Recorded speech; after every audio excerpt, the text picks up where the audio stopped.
Right.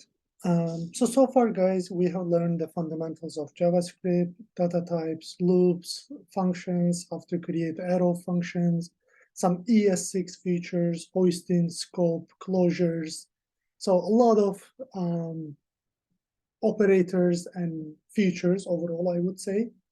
And yesterday, we also learned a cool stuff, modules, and this helped us create a reusable functions or variables in some files and use them as a library for some other files, which you definitely need. And by the end of the class, I just show you a problem. And actually, if I go and repeat it, okay, initially we said, I mean, if you don't have delays with any code, if you, for example, run this too, there is no surprise that we will get hello world first and then JavaScript as the second statement. Okay, good. And if I have two functions like this, and if I first invoke print1, then print2, I should get one from here and two from here. There is no surprise in this two. We will get 1 and 2. And if I change this order, first invoke 2, then 1, now the order will be a little bit different. We will get 2 first, 1 second. It's because I am invoking 2 and then 1, right? So far the code, line by line, it is synchronous and it runs top to bottom. Then later, we first, let me remove this timeout. So, and kind of show this, first of all, and remove this one too. So we said, okay, if you have two functions like connect to database and then fetch the data, which gives you the data, right? If you don't have any delay, this is completely good. And you can first get connected with the database, and then you can get the data. If I run this code, everything works fine. But then I brought up a question. What if this delays, right? So in many cases, when you connect to servers, when you fetch a request, when you hit a request and fetch response from an API, or if you're working with third-party APIs, web services like Selenium or Cypress or more packages and so on, there could be delays, right? And element visibility on the web page, etc. There could be delays. So that's why on purpose, I will make this code delay a little bit. And for this, we learned one method. It is set timeout. Set interval also works, but set interval is usually for like loops, maybe. You can do that. So set timeout, which takes a callback function. That's why I use a arrow function there. And I put my connect to database inside this. And as a second argument in the set timeout, you should always give some millisecond. It takes two arguments. If I highlight it this way, you will see, well, timeout and then some functions, etc. So here I will just say, okay, this delays 3 seconds. So now what happens if we get DB connected of data? Let's run this code one more time, and then you will see a problem. So you get data already. Now you get database connected. So what happens? So fetching data, this function doesn't wait for connect to DB, right? And we know that this is a problem. Without connecting the data, you cannot fetch the data, right? You cannot read data simply. And basically, this order is never possible. You can't do that. So, and then we said how to synchronize these functions to make sure connected to DB regardless of how much time it takes and fetch the data later, right? Even if this takes 3 seconds, we will wait for it. If it takes 5 seconds, we will wait for it, right? Because there is no way you can get the data from database without connecting it. That was the problem. So JavaScript is a asynchronous programming language by default. So it does not wait for the previous operations. So we need to handle that problem. And there are different ways to handle it. We will discuss it today. The first way is going to be callbacks. Second way is going to be promises. And the third way will be async await. Don't need to know for now. We will cover them. Before I go to this and we solve this, I want to actually discuss a couple things with you. So in Java, there is something called as call stack. So what is this call stack? Actually, you are familiar with this again. If I had 3 functions, let's create something. So here under the async JS, I will create a file and we'll do 02 and then we'll name it as callstack.js. Okay, so I will create 3 functions that is used for login purposes. And usually if you go to a website, let's do something, go to Tech Global, or actually go to new window. Okay. So if you go to Facebook, right? So steps to login is this, right? You enter your credentials and then you hit login. And then behind the scene there's login, make an authorization, right?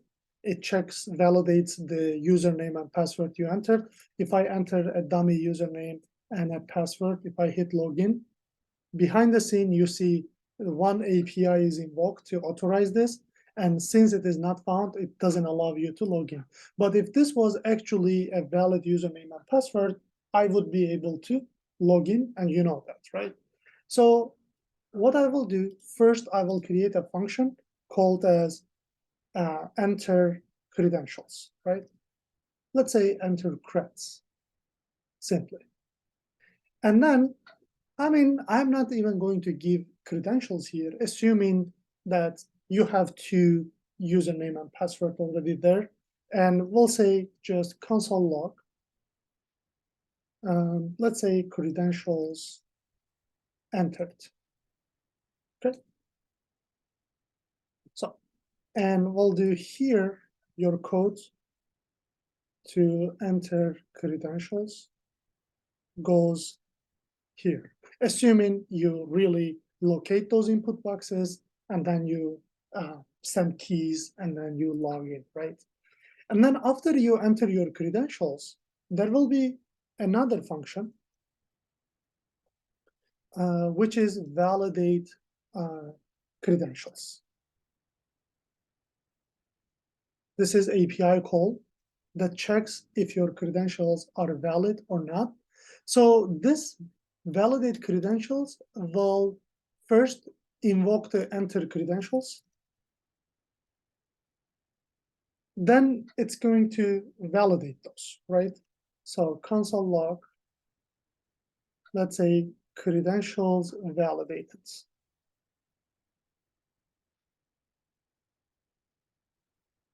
And again, your code, before you give that message, like validated. So your code to validate instead of enter, your code to validate credentials goes here. And then there will be a third function, finally login, right? You will be logged in.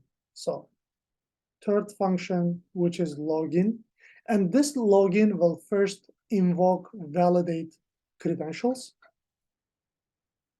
If your credentials are going to give a check and they are valid, so you get this message, then it will say let user log in, right? Or we will simply say login or logged in, let's say. And definitely your code after validation. So it comes back with a response and then give front end, hey, this user exists, then you're able to log in, right? Your code to login goes here. It's a simple test case. I'm trying to make you just imagine it. So then later here, if I call login, can someone tell me what will happen?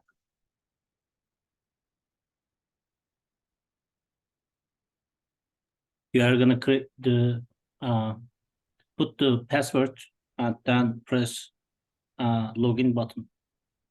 Yeah, but what I will get in the console? You will It's get gonna credentials validated. Only three. credentials validated? Actually, it's gonna get all three. All three in order Yeah. of what?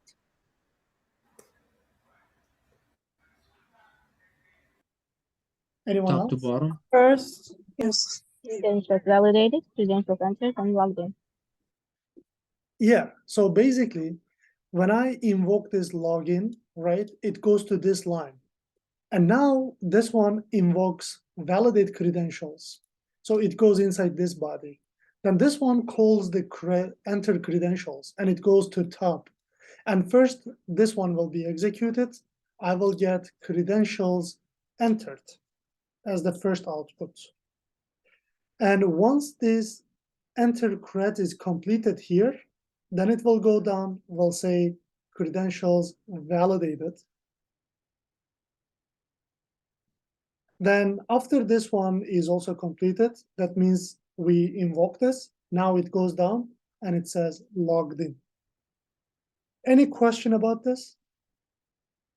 So each function invoking the other one, this creates a call stack. So if I demonstrate this like in a drawing, right? Let me take this and go to this drawing. So yesterday we created this. Let me just delete it. And first of all, I will put my functions here, maybe a little bit zoomed in. Good. So when I call this in Java as well, it doesn't matter. It immediately creates a stack, right? So this is going to be our stack and with a red line. And I will name this as stack. And let's simply call it call stack. So first you invoke login, and that's why it will immediately put this login in the call stack.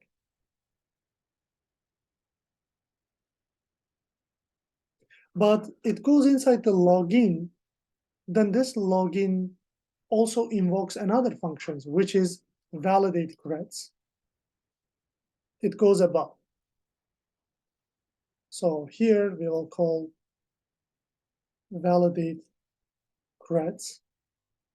And also when you start working on this, this function also calls another one, which is enter credentials. And this goes to the top. So this looks like your call stack. And then the invocation is going to happen from last in, first out. So this will be invoked first. As a result of this, you get credentials entered. And it will be deleted from your stack because execution is completed. Then the next one is going to be invoked, which is validate credentials, and you get credentials validated, and it will be deleted from the call stack. And then finally, login will be executed, which will say logged in. And your stack will be empty and be ready for the next program. So any question about this?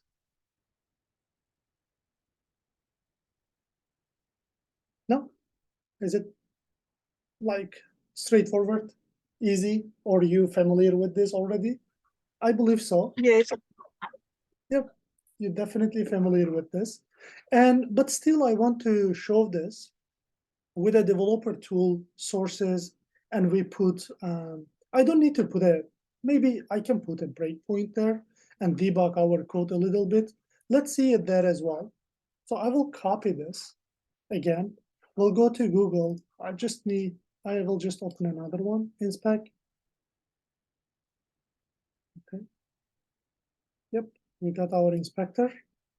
And yesterday I showed you can go to sources and you can put a new snippet here, paste your code.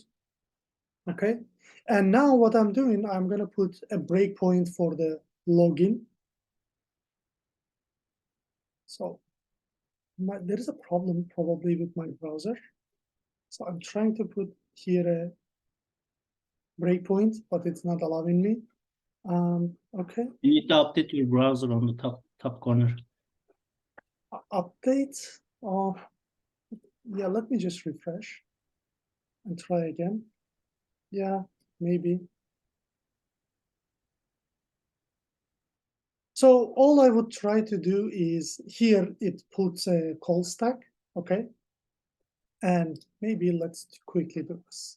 If you have your browser needs to be updated, please do as well.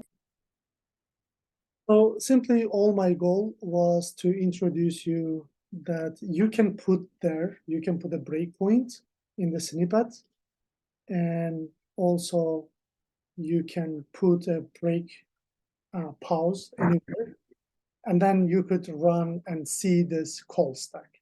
So what it would do, exactly the way I explained, it would first put login and then validate credentials, then enter cred.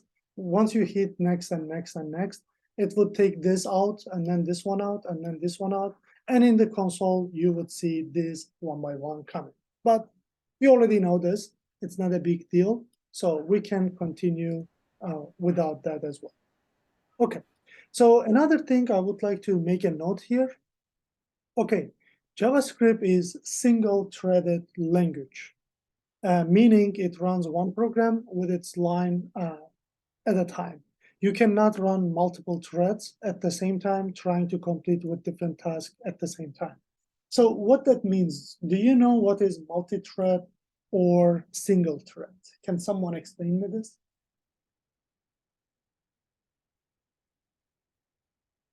Or are you familiar with these terms from Java or another programming language?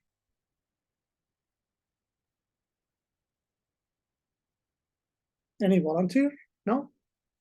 Okay, so basically, simple or multi-thread is also something that you can either run the code parallelly, right? You can do multiple threads and run the code parallel, right? And you can run multitask simply. But JavaScript will do one thing at a time. You will never be able to do multi-threading, basically parallel execution. It's not allowed, so this note was just about that. So we need to just focus on one thing at a time, which is honestly making our job even easier, not harder. So, but now I want to get back to our actual problem. Our problem, what if one of the functions takes some time? Even here, right? Let's say you have this. Let's say validate credentials is taking some time. And what will happen? Is it going to wait for this or not? That's a real problem, and we need to figure this out, how to work with it, right? So one of the way to handle is gonna be callbacks. The other one will be promises, and the third one will be async await. Again, these two are new features. With ES6, they came in, but callbacks was the old way to handle this kind of problems. So quickly, we will create one file and see an example. We'll start with the callbacks. So here, actually, an example. If you need to enter credentials and validate credentials and then log in, there will be a problem. So here, let's go to VS Code, create another example. Right-click, new file. I will do 03 async callbacks.js. Okay. One of the first thing, let's go find a good test case, right? The test case I'm going to use is something valid, it should be. Let's say new window. If we go to Tech Global Training, okay, first get URL, right? One of the tasks is get URL steps. So we are working with a test case. Test case, get URL. And let's say this one takes 5 seconds. Okay. And the second one, you get the URL, and I will tell you, find these elements, right? The heading, basically. Find a heading element.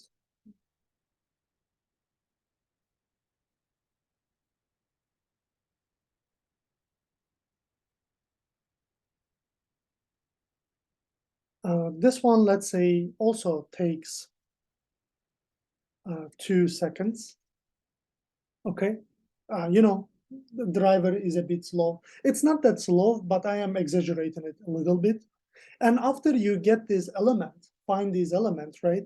I want you to validate the text equals this, right? One thing that you did a lot. So find a heading element and assert element text. So heading element text.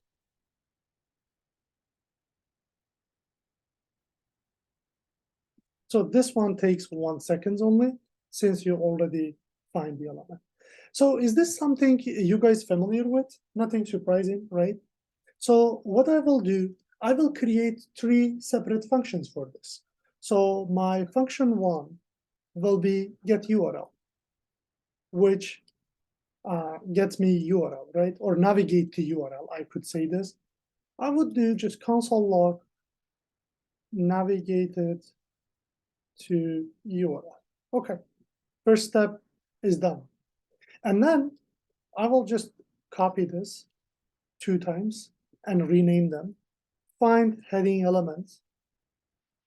And here I will say located the heading. Okay. And then the third one will be assert heading elements. Text. Cool. Asserted the heading text. Okay. So you guys are pretty familiar with this. So now in a test, I will create maybe another function that is called test1, okay? And in the test1, I will just execute these functions. So get URL, or without test, I could just do this too. Get URL, and then find a heading element, and then assert heading element text. So nothing surprising. If I run this, everything is fine because nothing is actually delaying, right? So what I can do, run this code. Yep, navigated to URL, located the heading, and asserted the heading text. So any question with this so far? Because I will now create a problem. The problem will be this. Somehow your server is slow and getting to URL takes like 5 seconds. And what I can do, I can set timeout, which takes a callback function. And inside this callback function, I will do navigate to URL. And we'll wait for 5 seconds, which is 5,000 milliseconds. Now, what happens? This get URL takes 5 seconds to execute. And I will do same thing with find element, but this one we said takes only 2 seconds. Okay, so somehow your server again, or the Cypress or the Selenium, whatever you use as automation tool, is slow, and it takes 2 more seconds after loading the URL. It takes 2 more seconds to find these elements. Okay, I will wait for that too. And then lastly, assertion takes another second. Cool, let's do that one as well. Let me type one more time how to type. You do set timeout, which takes an callback function, and then after this you give a second or a few milliseconds, and you put your code to be executed inside this timeout.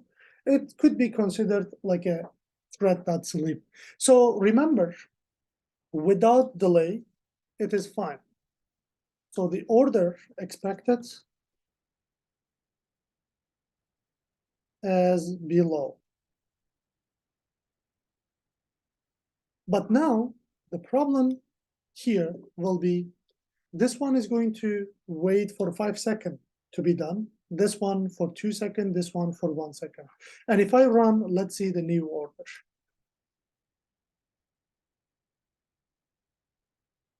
Yeah, you guys see what happened now.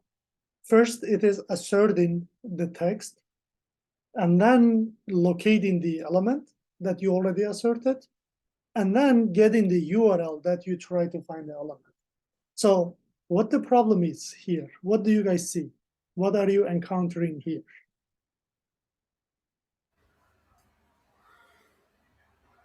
Can someone help me?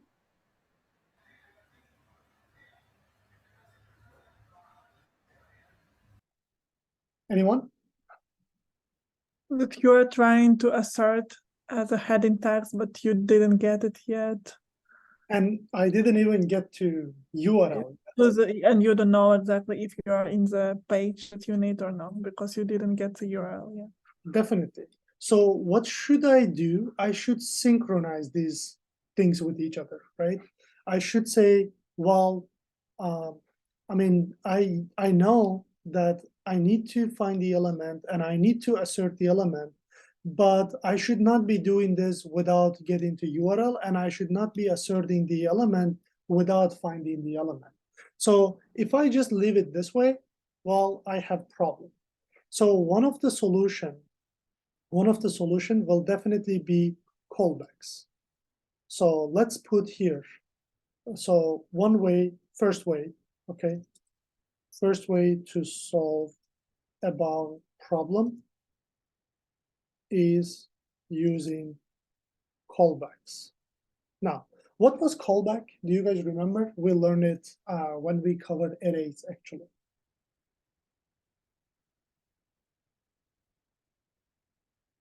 So callback is a function that takes another function as an argument. Okay, that was the definition. And if you go to my presentation, you will be able to see this. Callbacks are functions that you pass as arguments to another function and are executed once the asynchronous operation is complete. Okay, callbacks have been a traditional way to handle asynchronous code in JavaScript. So what I will do now here is what happens. I will copy these 3 functions, and I know they need some workaround. I will put them here, but since I cannot use the same name, I will name this as one, and also this one as one, okay? So what I will do is, this one, I will call this, and this one will take a callback, okay? This callback is an argument, and it should be a function. Later, I will pass this as an argument here, and I will pass this one as an argument here. So that's why this should take another callback, okay? So callback, and then this one also takes a callback. So, okay, what happens with this? After you find the element, now I want you to do my callback. So I get an argument as a function, and I am executing this after this navigation to URL happens, right? So executes after navigation to URL. And now I do same thing with this. I give another callback here, and here I will say callback function, and we'll say executes after finding the element, right? Cool. So now what happens? I will just invoke my get URL1 here. And once I do get URL1, it is going to ask me a callback, right? It's asking me another function to pass here. And I will provide an anonymous function. And inside this, I will provide the find heading 1 element, which needs to be executed after navigation to URL. But this one also takes a callback, right? I need to provide another function here, which is also anonymous. Callback, and I need to pass my assert heading text right here without any callbacks because this one doesn't take any argument. So now let's check this. What happens? Okay, here. I call the getURL1. It will execute. And then after executing its own task, it will execute another function, which is callback. And that callback to be find heading element 1. And this one will come in, will execute its own stuff. And after this, it takes a callback to execute as a second task. Okay, and this second task to be asserting the element. Now let's see this way. How does it work? Is it serving to our purpose or not? Okay, we got one problem. Oh, sorry, I need to highlight this function too, because without highlighting, I cannot reference it. A little bit to the top. So first way, and then run again now. We are checking after 5 seconds, it should be navigated to URL, 2 more seconds, located the heading, and asserted the heading. So how does it look, guys? My page is a bit small, so let me copy and paste this to browser as well. So inspect and get to console and put this in the console, whole thing, and hit enter and see the console. Waiting for 5 seconds, navigated to URL, located the heading, and then asserted the heading text. So this is how you can, one way to handle basically asynchronous code. So what happens here? So your find elements waits for get URL, and assert heading element waits for find heading elements. Did you understand? If so, you can put a thumbs up. If not, let me know the questions. So each time when we are doing this callback, we need to like call the first function with callback, and then instead of callback, like another function. Yes, each Okay. time you have to do this. That's why it's not the best way, right? That's why they improve this, and they kind of provide other ways, promises and async awaits, right? So it's not too good, right? So now maybe you want to do this a different way, right? So if I were to have just one function, let's say test1, which exactly does all these steps without creating 3 functions, right? What I will do set timeout, okay? Set timeout, which takes a callback, and first basically goes to URL. And then after going to URL, what we need to do here in this one waits for 5 seconds. So after going to URL, I need to put another callback here.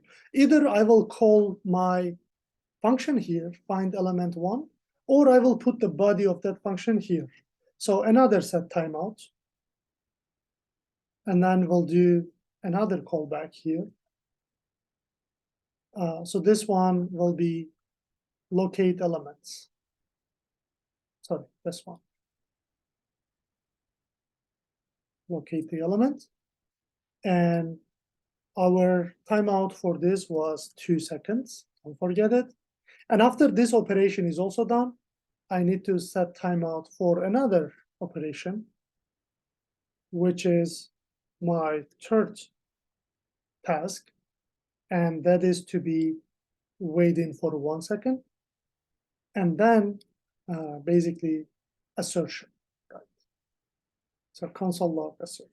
So if you want to put everything at once without the other functions, you can do this one too, put in test1, and then all your stuff right there without creating many functions. And then you can call test1. And if I run this, let me move this up a little bit and just running my test1. So waiting 5 seconds, navigated the URL, and located the heading and asserted the heading. Okay. Any question? So this is without creating. What I did here, I create 3 functions and I used did actual operation here. But here I just put 1 function and just put all my bodies together.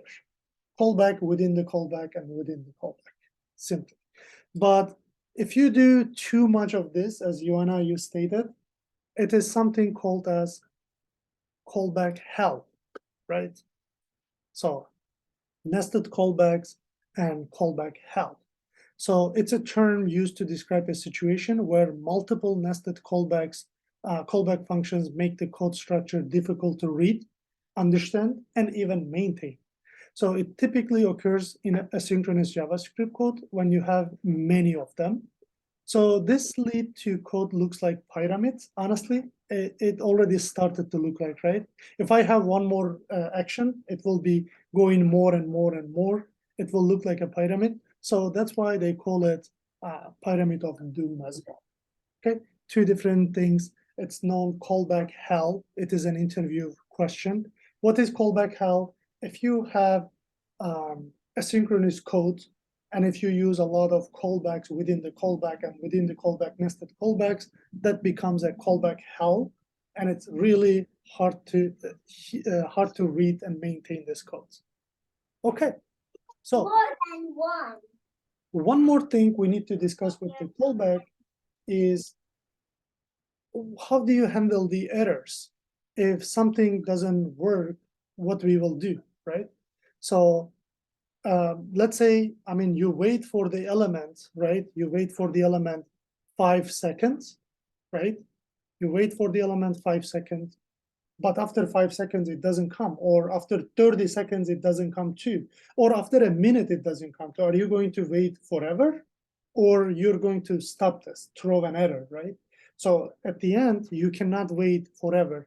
What if this was like this much, right? Too much. You need to throw an error, or your function that you use will throw an error, and it needs to be handled. So callback error handling. Okay, we will quickly see this. Let me get a good example. Let's see.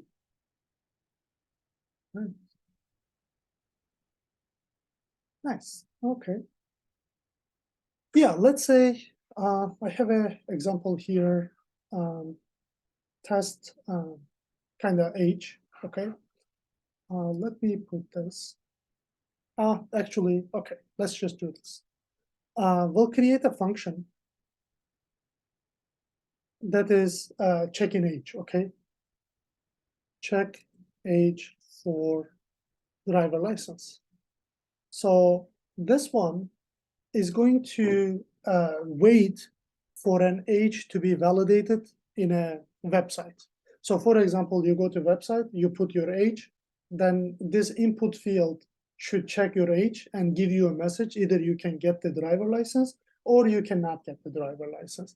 And meanwhile, server can be down or API can be down.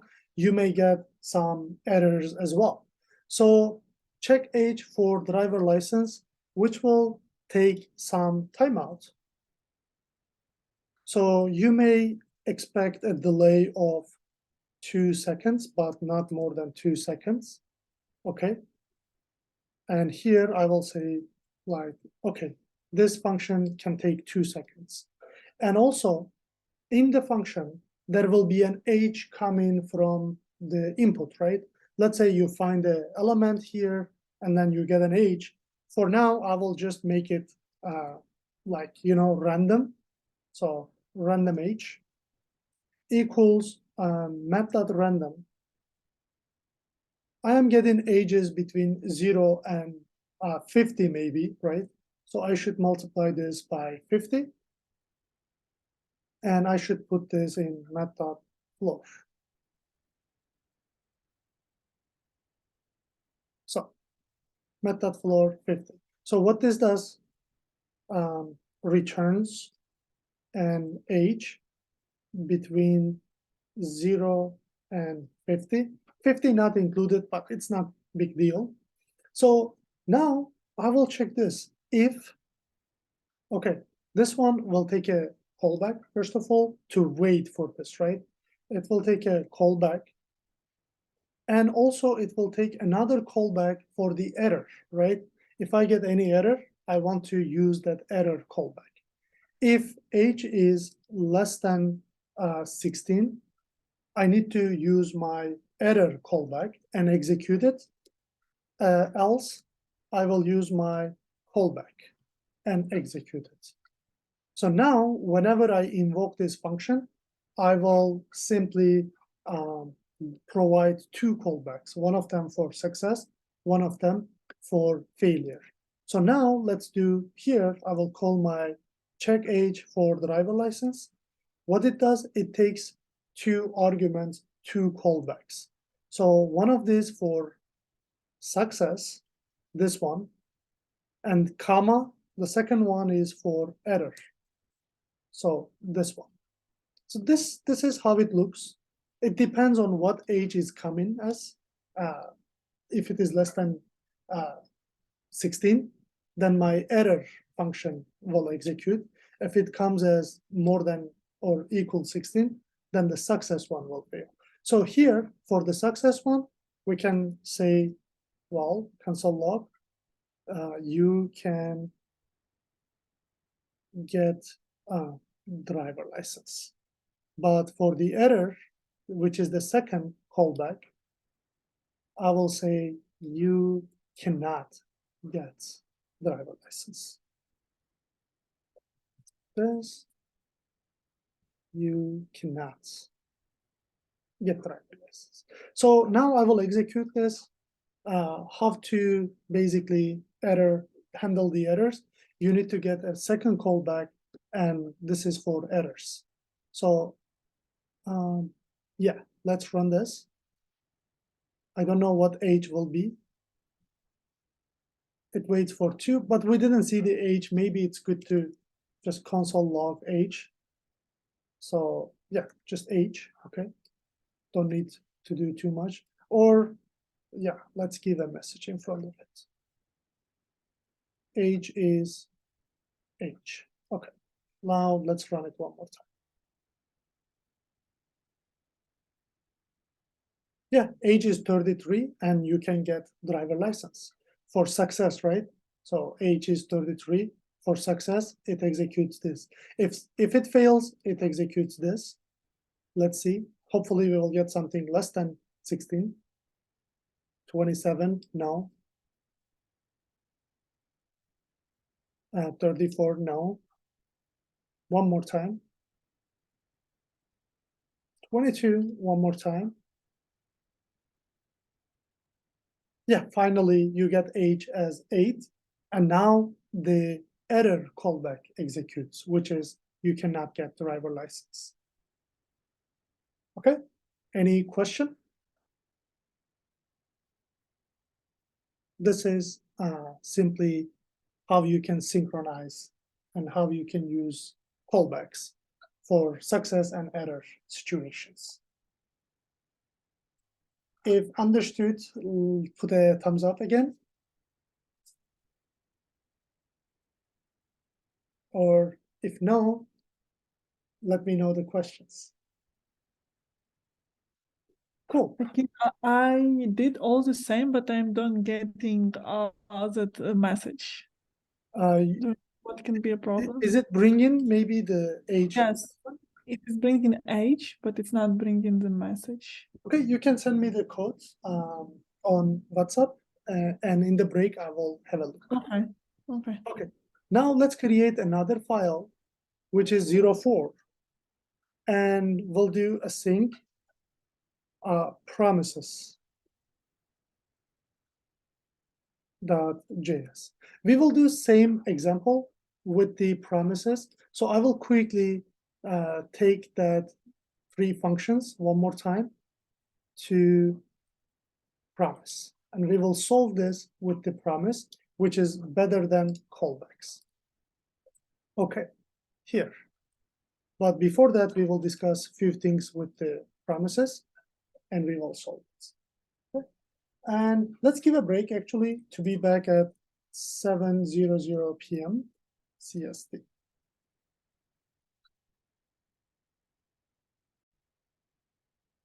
So the second way to handle this kind of asynchronous problems is to use promises.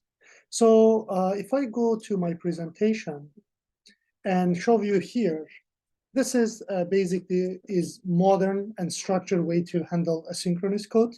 We just seen there was a problem. The code, one function doesn't wait for the other one, and we need to synchronize them. So they represent a value that might be available now, in the future, or never. So right now, there is no problem. If it is so quick, it will be just without any problem. We will be continuing with the next operation. In the future, we can wait for a little bit, right? 5 seconds, 10 seconds, 30 seconds even, maybe 1 minute. But after a while, we should just stop it, right? Because it may never come true. So we should stop it. So also promises, I will tell you, like pending, fulfilled, and rejected, 3 stages, 3 properties it has. So pending, it's like while it's waiting, it will tell you that this is pending. And once it is achieved, it will tell you fulfilled, right? So basically the operation completed successfully. And rejected, that means while waiting, you get an error, or while operation happening, you get an error. So you should also handle this error in the best way you can. So here, first of all, before I actually go with this example, I can go with this. So when I say promise, by the way, keyword meaning, what do you think? You promise something to someone, right? So that's what it is. Actually, we promise to do an action for another action. So that's what we do. So the way we use it, like let's say const my promise, I promise equals a new promise. I will create an object of promise. And this object is going to simply take 2 callbacks again. So one will be in success. So let's put this way in a best way. So in this one, I will give 2 arguments, 2 callbacks.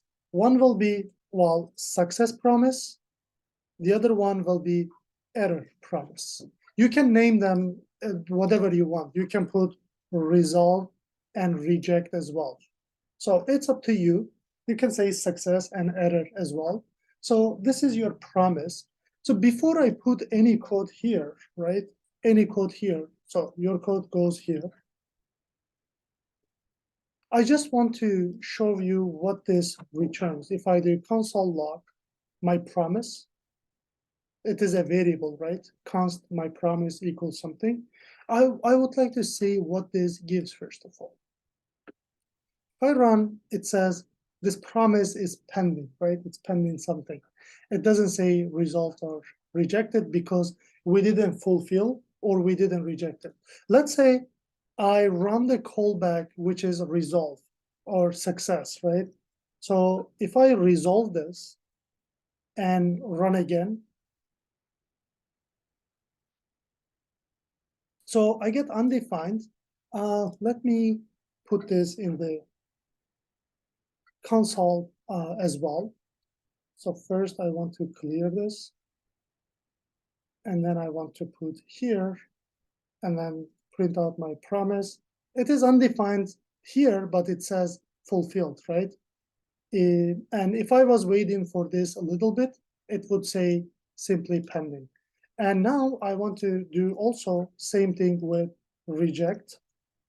I want to reject this promise. And let's say what happens. So it says uncaught in promise because I rejected it, but reject means simply it's throwing an error, and I didn't catch that error. So that's why it's saying uncaught in promise.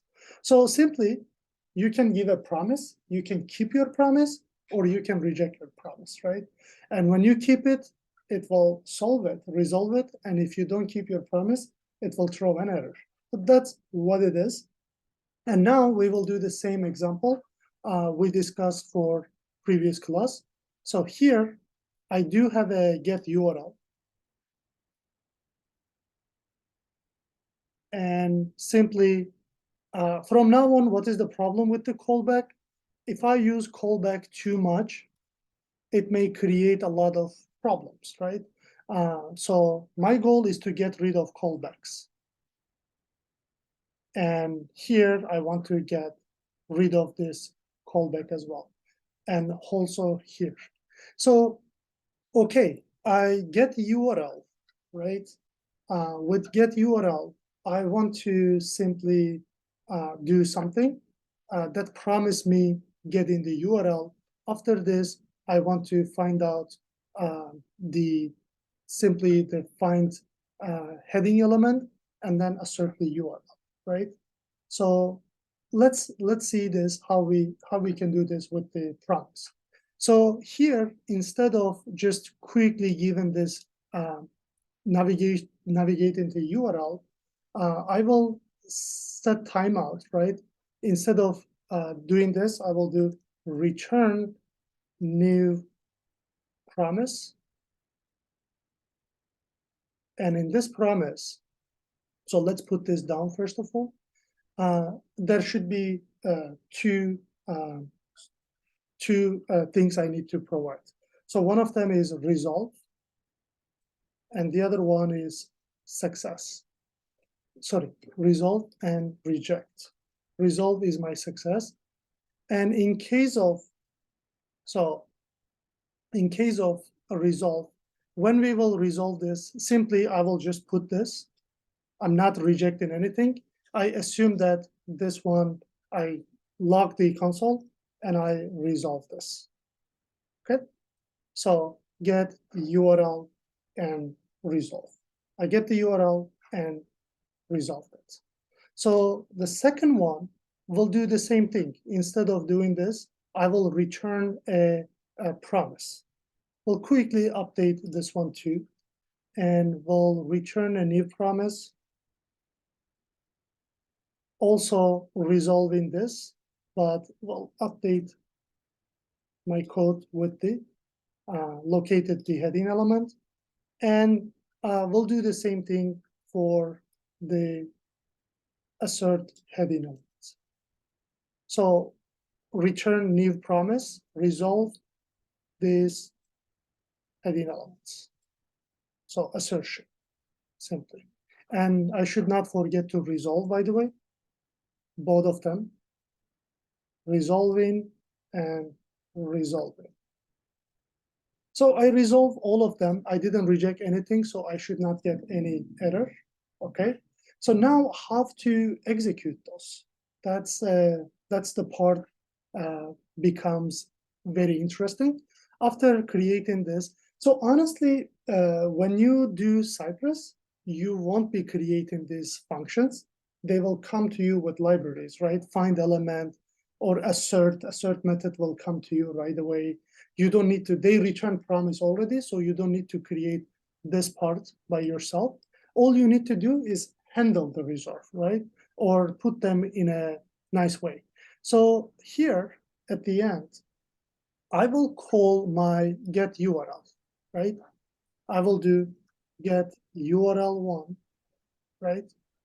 So get URL1. It doesn't take any argument. I will do then, right? You're familiar with this. I will do then, and then is gonna take another function, right? And in this then, I will put a callback, which will be my my second argument, which is find elements. I will call this. And after this, I will put then again, and this will also take the third one, then assert heading element text. So am I getting any error? No, because I promise and I kind of resolve all this, right? Resolve, resolve, and resolve. So I shouldn't get any problem. So this syntax is a bit hard to understand. So get URL, then find element, then assert the element text. When you read this part, it becomes pretty easy. And mostly you will just do this part. The other part, you will use ready functions. So you won't be dealing with this too much. So for now, it looks a little bit complex, I know. Probably you will recap this class too, but that's what it is. Right. Yeah, navigated the URL, asserted the heading text. There is a problem here. So without locating, we asserted it, right? So there is one problem here because this find element, I should also do the same thing for this find element. And then here I should put my then part, right? So then goes here simply. That is the mistake I did. Now let's see.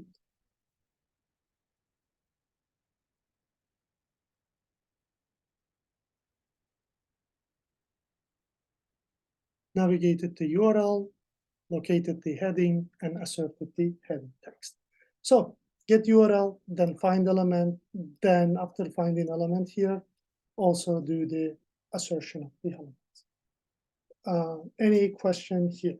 This is simply how you promise, and then you keep your promise.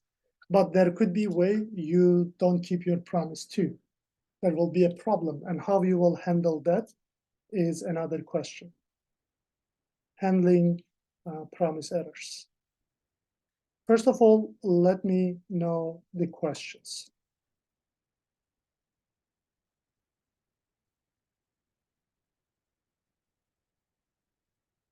Or is it understood a little bit? A little bit confusing, but I think I just gotta keep at it. Yep, definitely confusing. I know it's not easy to understand promise just at once, honestly, and I don't expect you to understand it right away. So if I put here, let's run from there as well. Yeah, promise pending. You see, while it's waiting, it always says pending, heading, and then heading text. And lately, it says fulfilled finally. Initially, it gets pending. Let me run again. I just want you to see this two. First, it will be pending, then result, right? So here, I run again. The promise is pending. Still pending, right, on another one. And eventually, it will be fulfilled, right? So the thing is, I just open it early, but once it is completed, it says it is fulfilled. If I wait,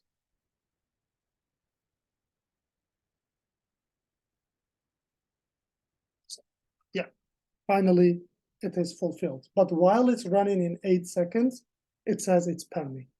So it's not really easy to understand right away, but all I do here, when I get URL, I promise that this URL will be returned. And even though it takes 5 seconds, I'm saying, okay, I will wait for it and I will resolve this in 5 seconds. And then you resolve it, you don't get any problem. That's why you're not running the reject part, right? So how you could run this reject? I mean, I can quickly do it on purpose. For example, let's say it fails right away here, right? So reject. Now I'm not resolving, but rejecting. URL is not gonna come. If I highlight all of this,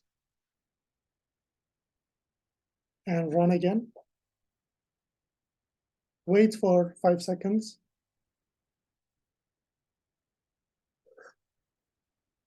Yeah, navigated the URL is okay. So this is executed good, but then rejected. Okay, when I reject it, I get an trigger uncaught exception, and this is not too good, right? I should handle this better, basically.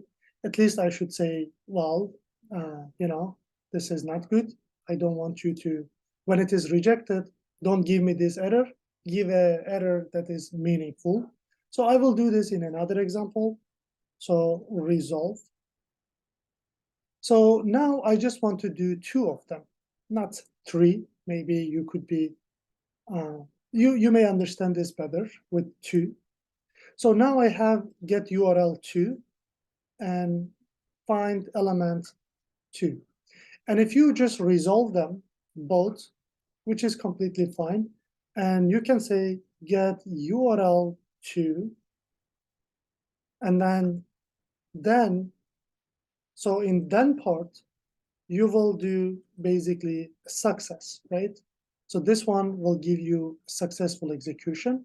But if you have a error in case, Jeff, question? Yeah, I had a question. So basically, resolve, we only want to use it for things that we know are going to be successfully executed.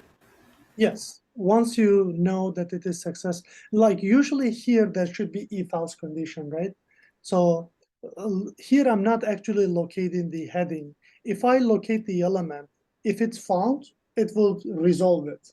But if it is not found, if there was a problem, it would reject, right? And reject Oh, of an error. Here I'm just trying to give an abstract example. That's why it may not make too much sense. In case of error, I will catch it, right? I will use the catch block and I will give a message here. So instead of this error, I want to get a nice one. So get URL, then after you get URL, I want to open this and I want to say find heading element 2. In case find element 2 is failed, catch the reject, right? Catch the error and give me a message with the error. So how can I do that part? Now, let's say I just catch and I didn't put anything. Okay, so let's run these 3. So I went too much, I believe. No? Okay. Yeah, I went too much.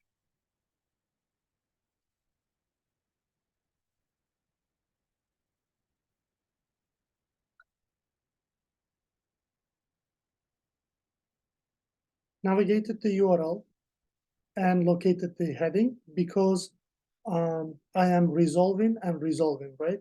But what if get URL was problem? I would reject this now. And now instead of passing this, so there is no then, right? It should do get URL 2 and then catch. And it should give me an error. Let's run. We will wait for 5 seconds. And then we will see the error. Okay, so no error, because the reason there is no error, I catch the error, but what I want to do with this error, so let's put error and then console log the error. Okay, so I catch the error and I'm just putting in a console log. Or I can give my own error messages as well in the reject. I can say error element not found.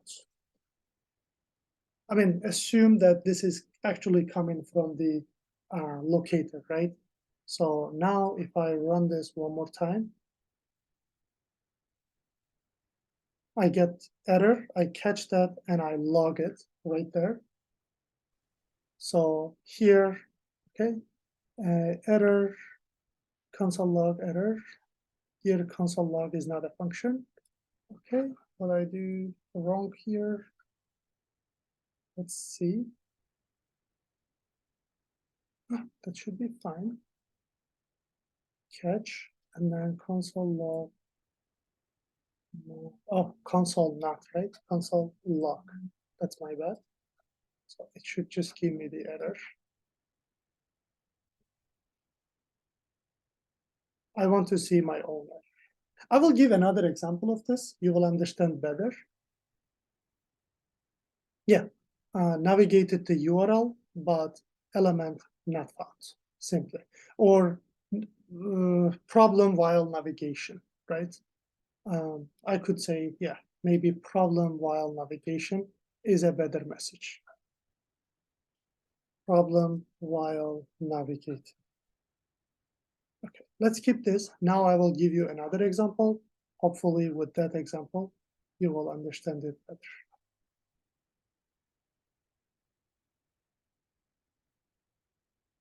Let's run this. Yeah, navigated the URL error problem while navigating. Okay. So, okay, let's do one more example. So 05 promise example .js. So in this case, I want you to assume that you request something from URL, right? And this URL can either give you something, or it may give you 404 not found, right? So you request something, if it's found, usually it returns a 200 status code. And if it cannot find it, it returns a 404. So I will create one function that takes a URL, right? That takes a URL. And then with this URL, it promised to return you a status code of 200. So return new promise. So this promise takes what? Two arguments, two callbacks. Resolve. You can say success and error as well. Let's this time do success and error. It's up to you. You can call it anything because it's eventually just argument. Success, error. So in this case, you check this. So function request, by the way, request URL. So you may check, right, based on your URL, if URL, if I put if URL, it means if it is not empty, you can success, resolve, right? Success, like 200 status code, 200. We'll do else, we'll do error, status code 404. So I'm sure this example will make it more clear. So what I'm doing here, I have a function that takes a URL. If URL is a valid URL, like techglobalschool.com, it should give you status code of 200. If it is not, it will give you status code of 404. It returns a promise. So now let's check. I will have a const URL equals, well, just empty initially. When it is empty, it means it is not a valid URL, okay? And now I will call my request. So request with the URL that we have here. So then if it is successful, right? So you can put them in one line as well. You can put like this too. Then I will run my success callback simply. And catch, I will run my error callback simply. Okay, does it make sense now a little bit? So this is my function that takes a URL. If URL is, I'm promising that I will give a valid URL. If it is a valid URL, then it will say status code 200. If it is not, it will say status code 400, success and error, resolve or reject. You can name them success, error, resolve, reject. How does it look so far? Yeah, I like this better.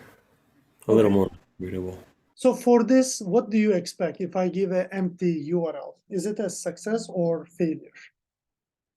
Oh, failure. 404. Good. So simply, when it is successful, I will be doing this, right? So console log, simply, let's say, then I can put then here maybe response, right? Response and console log my response, right? And that's why, like, since one line becomes too much, that's why we break it into multiple lines. And if there is a catch error, so basically if there is an error, I am catching this error and I will console log my error, simply. Now let's run this. You guys see, obviously I'm not providing a valid URL. If I run this, so it should return an error which says status code 404, and I catch that error and I'm logging out this error. Let's see. So status code 404, because this one is not a valid URL. What if I put www and then tagged globalschool.com? So now what do you expect? Is it a success or reject? Success. It should be a success. Now we get status code 200. So simply, you promise something. If you keep your promise, your success callback will execute. Otherwise, your error will execute. And then when you call this function back, you need to give a then for the success scenario, and you need to give a catch for the error scenario. If I don't catch this, remember how I was seeing this really nice? If I don't catch it, and if I really don't provide a function for this, right? Don't really provide a valid URL, I'm not catching the error. So I will get an error, but I'm not catching it. So how it will look like? It will look like this. Hey, there was an error, but you didn't catch that, right? Uncaught error. So that's why it is better for us to, if in case there will be an error, we want to always handle it in a nice way, right? One of the way that you definitely do this with try catch, right? So this is something close to this form. So request URL, then if you get it, do this, but if you get an error, catch it. That's what all about promises. Any question?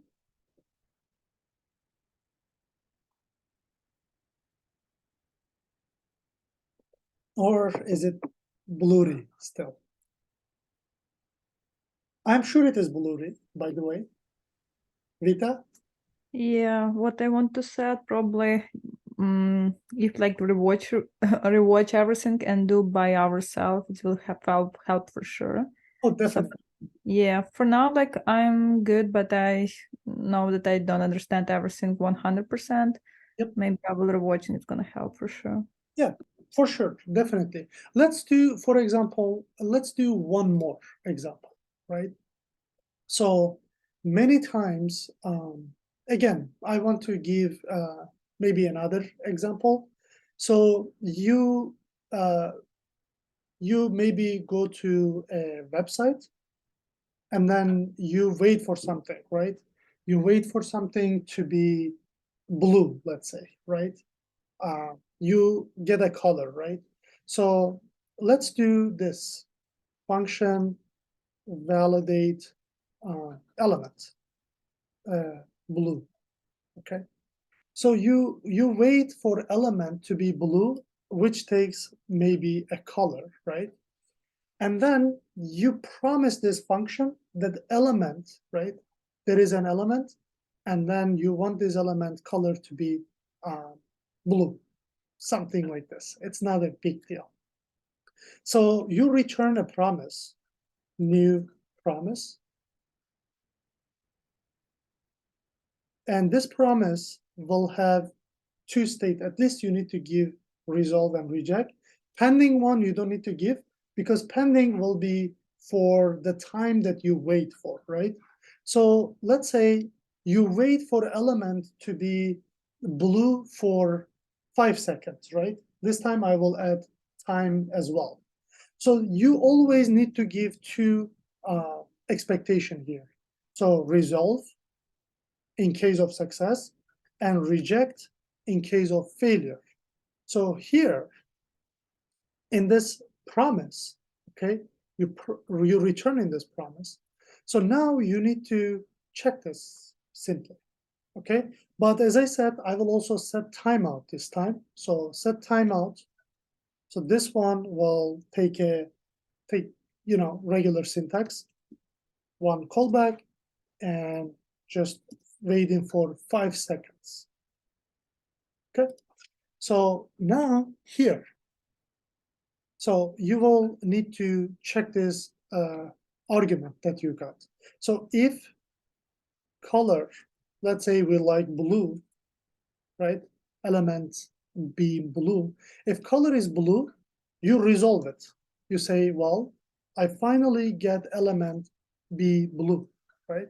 And I will say maybe a message here, successful message, success. Okay, success element is blue. And else, I will do reject. And then in the reject, my error will be failure. Element is not blue. Okay, so here, but for this promise to be kept, I'm given 5 seconds to function, right? So let's say the color is always changing every second, and I'm waiting for 5 seconds. If it gets blue, I'm okay with it. But if it's not blue, then I will throw this rejection. And then here, when I test it, as I said, most of the time you won't be doing this. So you're using those functions already from libraries. All you need to deal with is the handling parts. So let's say you use this, validate element blue, which takes an argument. So I should give an argument here, const my color equals something, okay? For now, it is empty. I will provide something. So I will put my color. So validate element blue, my color. Then if so, that means like if it is blue, execute this part, right? So then my response will be just console log success, right? Response. And this response is coming whatever I have given here, initial value. And catch, in case any error comes, catch them. And I don't want to see this kind of weird errors. I want to give just this message, right? Catch the error, and then give me that error back. So console.log error. So what I have here is a problem. This is semicolon, it shouldn't be there. So here, now, it is empty. When I run this, since it is empty, it is not blue. Definitely there is a problem with this. So it should not resolve this, and it rejects it. When it rejects, it returns an error.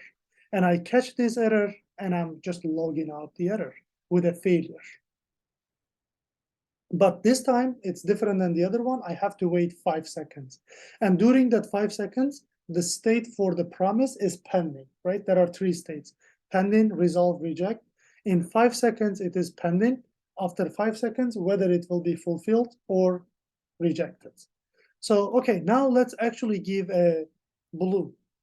What do you think? Am I getting success or rejected again?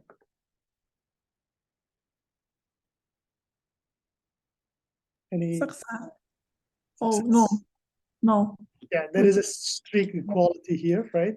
If I give lowercase blue, then it will be fine. I mean, this doesn't make sense, but I'm trying to make you understand, like, we don't do this kind of things. Yeah, now it should be successful. Yeah, success element is blue. But regardless, in both cases, success or reject, I wait for 5 seconds, and this 5 second, the promise state is pending, right? There are 3 states. So pending, then success, pending, then reject, either. Now, is it a bit more clear, maybe?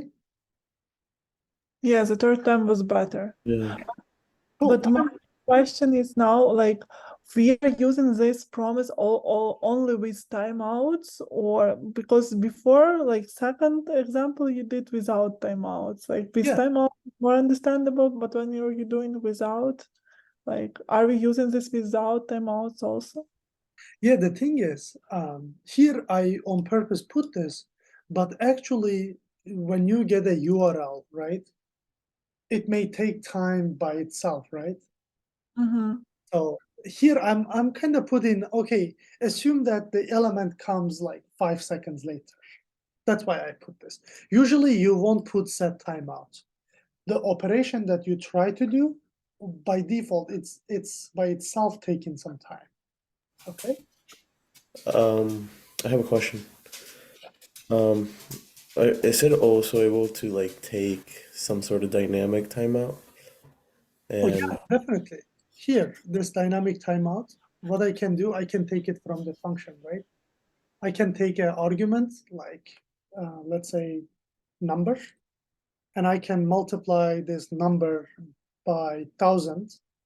And if I give number as 5 here, right, or 3, it will wait for 3 seconds.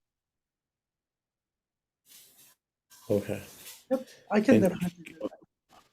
But as I said, usually you won't put timeout because the operation that you do will take time. You don't need to set timeouts. Here I am trying to demonstrate, that's why I give like timeouts. Okay, gotcha. Also, in one of the examples, you took out the catch Mhm. to show that it would show an error or like Yeah, a bad error. Could we implement just could we take out the done and then just keep the catch? Oh, in this case, yeah, like basically, if you use catch without then, right? That's an interesting question. So basically, you're saying, do this. I don't care about the success. If there is an error, do that. So usually we don't use catch without trying something, right? So let's see. This is a successful case. Yeah, it doesn't give you success. So, and it didn't catch anything. But what if I really fail this? So it's not caring about the success, but just error.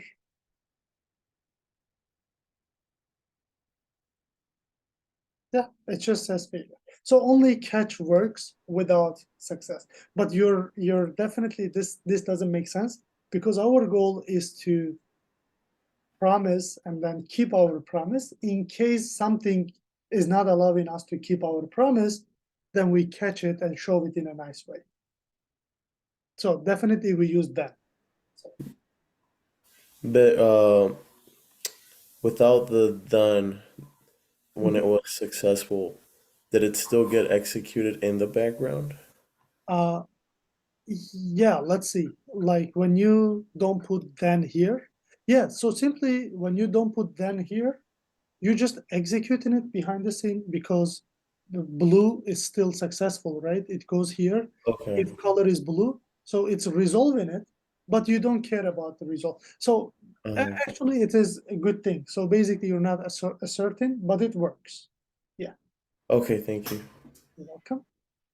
Any other question? I know this is like not easy as the previous topics, especially for the first time. It's definitely not easy. But yeah, we will be using this here and there, and especially you will need that knowledge with Cypress, and there you will see better examples to understand. Okay, so let's check our presentation as well. So, okay, so promises provide methods like then and catch to attach success and error handlers to execute when a synchronous operation completes or fails. So there are different states. Pending, initial state, it always have pending, then it either becomes fulfilled or rejected. So fulfilled is for successful. Whenever it becomes successful, it will say fulfilled.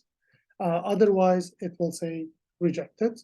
So that means there is an error occurred, server is down, or you couldn't connect to database, etc. So I have something actually different here, it looks like. Let's check this. So this function is testing again for age, for the driver license, and it takes the age as an argument. And then it returns a new promise that age to be more than equal 16. So if age is more than equal 16, it's resolving it, but without an initial value here. Otherwise, it is just rejecting it after 3 seconds. So it doesn't give initial value, so that's why I cannot really have it as an argument in my resolve and reject. So that's why here I'm extra putting a console log to see output. So you can get driver license or you cannot. When the age is 25, if I provide 25, our expectation is, I believe, is resolving, right? So this should work fine, and we should get, you can get driver license. Or I could put this driver, you can get driver license in the resolve, and I could get it as an argument, and I could get console log arg. So 2 different ways. So either this or the one I just showed. Okay, so yeah, another kind of another then and catch. Here, I just put the new promise in a variable. It's not even a function. So const promise age, and you do new promise, resolve and reject. And then const age, I'm getting it randomly. The age provided is this, if more than 16, resolve, otherwise reject. Similar, just it's not function, but variable simply, but it is still an arrow function actually. So it is still a function, so it exactly does the same thing. So one and last way, I mean, obviously we already did handling as well. To handle, you use catch, so we don't need to discuss this more. And the last way is async await. So this one is the best one, and maybe not the best, but the most used and the easy to understand. Let's say, again, let's find a good test case. So you guys go to techglobalschool.com, and then, so basically get URL, right? So let's put these steps. New file, 06 async awaits .js. Okay, so our test case, go to URL. And then the second one, let's say, click or hover over this, right? Hover over practices, second step.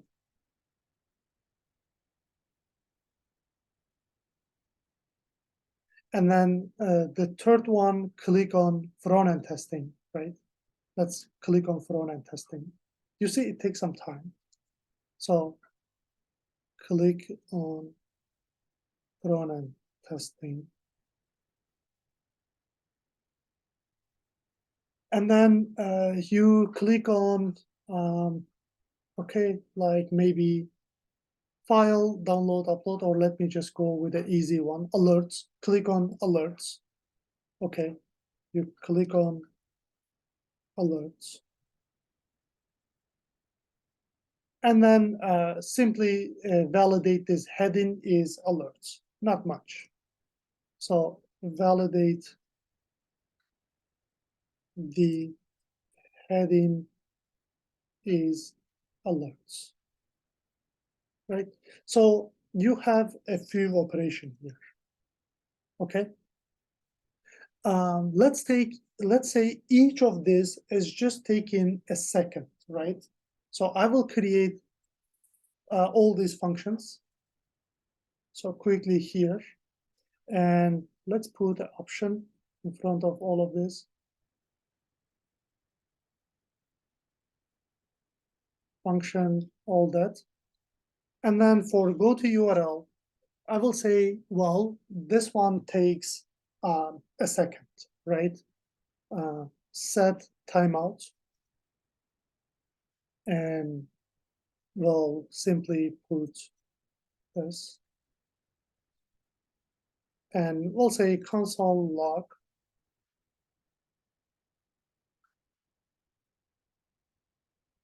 URL. Okay, so we'll do one URL simply, a second. Okay, and then all the others will be having the same thing. Let me just take this part. The second one is I will do 2, hover over each action simply. And then the third one will be 3, click on front-end testing. And then the fourth, click on alerts.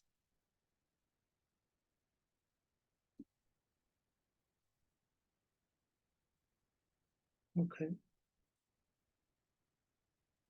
And then finally, the last one, let's say this one is 4.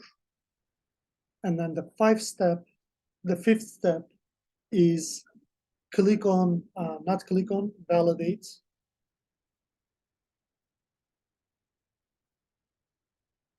The head.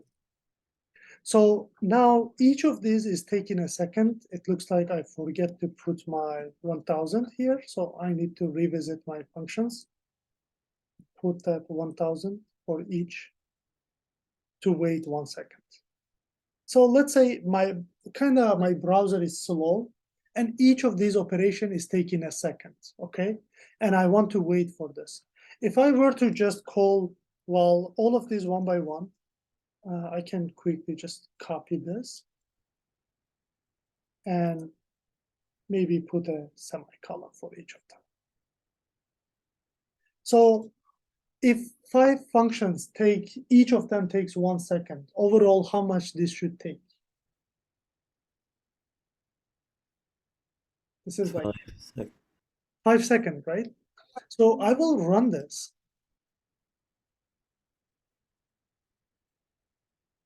So it took just 1 second because none of them is waiting for the other one. For example, if this was 2 seconds, all the others would execute before that. Before going to URL, everything else would happen. Now the order is different. Now look at this.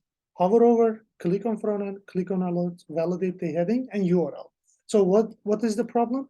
There is a synchronization problem. I need to synchronize this. Either I will use callbacks one more time. So I will do this, the whole thing, callback in the callback, in the callback, in the callback, in the callback. Or I will use promises for all of this. This is something else I can do. So let's take a break. When we come back, we will solve this problem with the callback and then with the promise again. And lastly, we will do async await. For me, it is easy, the easiest one.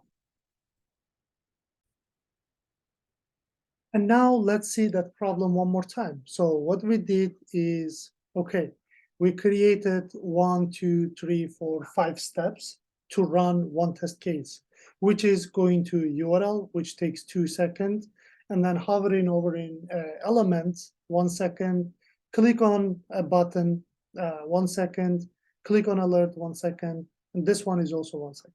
So the thing is, JavaScript is asynchronous, and it's not going to wait for one function or one operation to be completed for the other one. So that's the reason those who takes 1 second runs first in 1 second, and then the one that takes 2 seconds, which is the URL, which should be the very first step for all the other to work, it's running late, right? So, and the others are not waiting for this. If this was a actually test case and test script I'm running, it would definitely fail, right? Because if I don't go to URL, how can I hover over an element or even locate the element and do something on the element? So that's not possible. So today we learned 2 ways already. I can do either with, like, instead of this, right? So let's comment these out.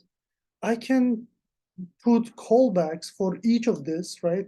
This one takes a callback and it executes after getting it. So I will delete this, don't type it. So callback, callback, and then callback, and then executes the second callback. So each is waiting for the other one. And then this one takes a callback. And then after successful execution of itself, and it also executes the callback. And this one takes another callback, and it executes the callback after that. It's a long test case. And this one also takes a callback. And another drawback is each method looks like should take a callback, right? It's too much work. And now to execute this, I will call go to URL. Now in this, we'll take a callback, which is the second one. What is this? Hover over practices. Okay. And this one takes another callback. And I should provide that callback here, and it's going to be click on front-end testing. And click on front-end testing is taking another callback, and I need to execute that click on alerts. And finally, this click on alerts is taking another callback. Even I'm honestly, I lost track. And the last one, this. Only the one that is not taking the callback is the last. I should delete this. I couldn't keep myself putting the callbacks. So yeah, each of these also maybe I should add there. So you see it started to become like a pyramid, and this is known as callback hell as well. So now if I run, instead of this, if I run the callbacks, all the callbacks, let's see. Yeah, URL, hover over, click on front end, click on alerts, and yeah, I synchronized this code. It was a little bit pain, but I did, like, good. So simply not good, right? Not good. Every function takes a callback, etc. So I wish I saved the previous version. So I need to take it back, right? So callback version, let's say. I will comment these out as well. So this is callback solution. Okay. And if you don't want to do callback, then your new way is to return a promise. So you need to get rid of these callbacks. It's too much work.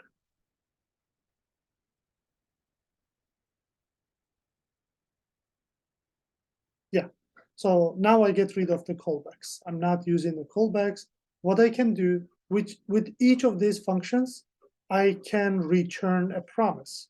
So return new promise. I should mention case of success and case of failure. And here in this, we'll do resolve and reject. So, and then here, I will run this in 2 seconds, and we'll do resolve. So after this, I will put then for the second one, then for the third one, then for the fourth one, and so on. This is a long way as well, but it will work. If it was only 2 functions, I could still use new promise. So what is good? This one is returning a promise, right? So for example, if I were to just check this, go to URL, right? Since it is returning a promise, if I say console log, go to URL, what it returns a promise. And let's check that promise. So let's put result with the parenthesis. So here, if I clear my console, and return this. Yeah, it returns a promise that is pending state. So there is a better way to do this. If you put async in front of a function without putting anything, so now I put async. I didn't do return, promise, resolve, reject, etc. I just put async, hover over practices, and let's check what this one returns. So before it was not returning anything, console log. So this hover over practices. So when you put async in front of a function, by default, it returns also a promise. So without saying return a promise, once you put async in front of it, that means already it returns a promise from now on. So that's why instead of putting all these return promise and do the stuff, etc., I will just put async in front of each functions. Okay, all the 6 functions, I will put async in front of them. Async, I can get rid of this. I don't need to check anymore, and I don't need to do this as well. So all my functions are now async. Okay, and then this one is also async. This one is also async. So simply, now all these functions return a promise.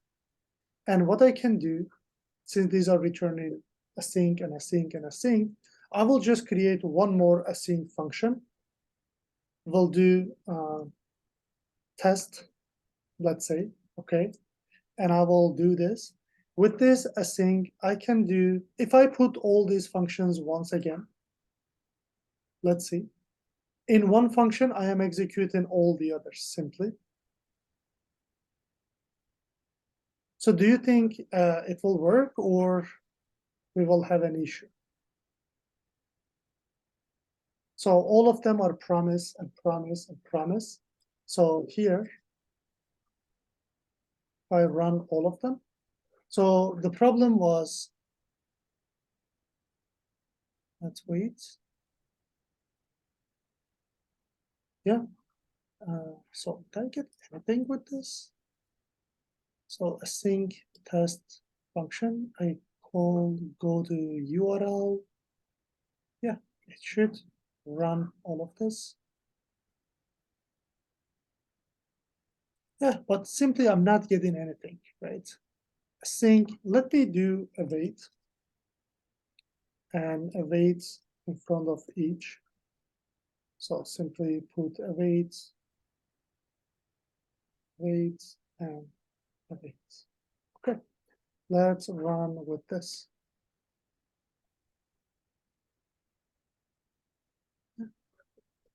Yeah. Okay, it's interesting why we don't see this. All right, sync await. Let me check. So, okay, we're not doing something wrong. Go to URL and all. Test function. Yeah. Let Do me. we need to put resolve on the first function? Oh, are we executing test? This is a new function, right? Are we invoking it?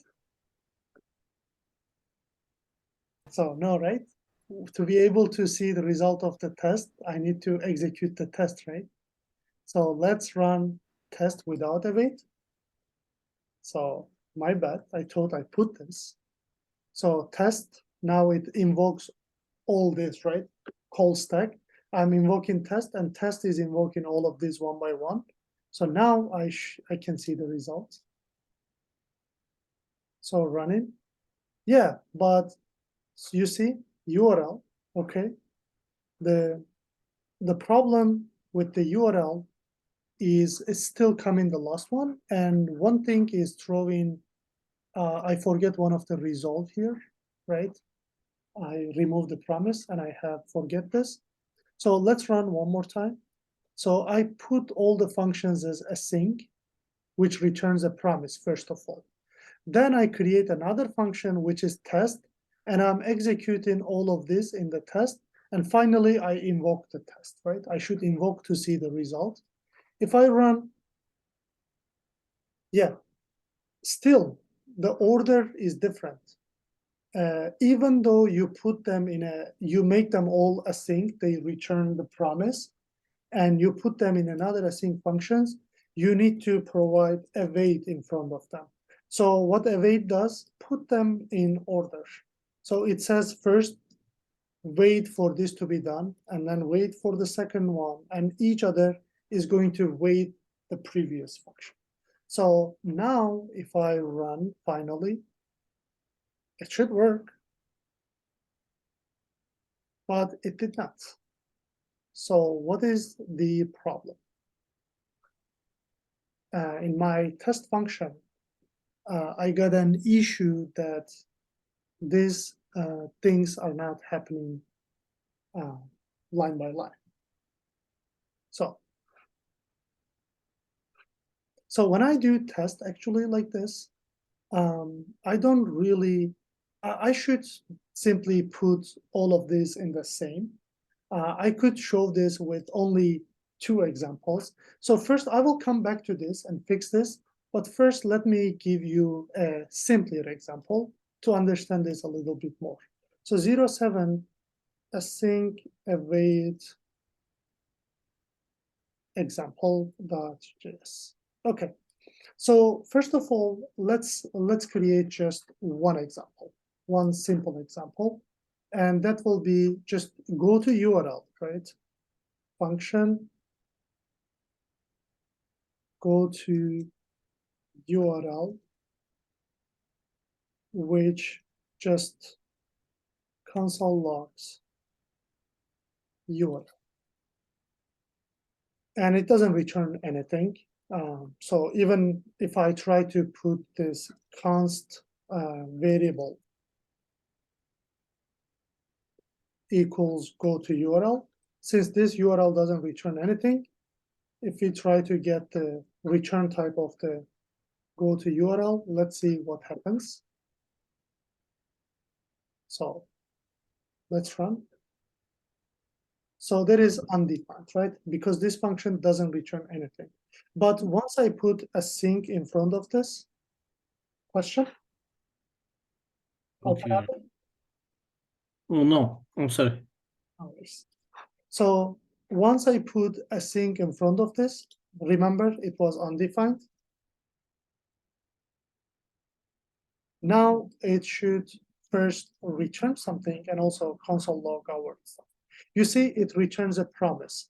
So simply, this function is actually equals to this function. So return new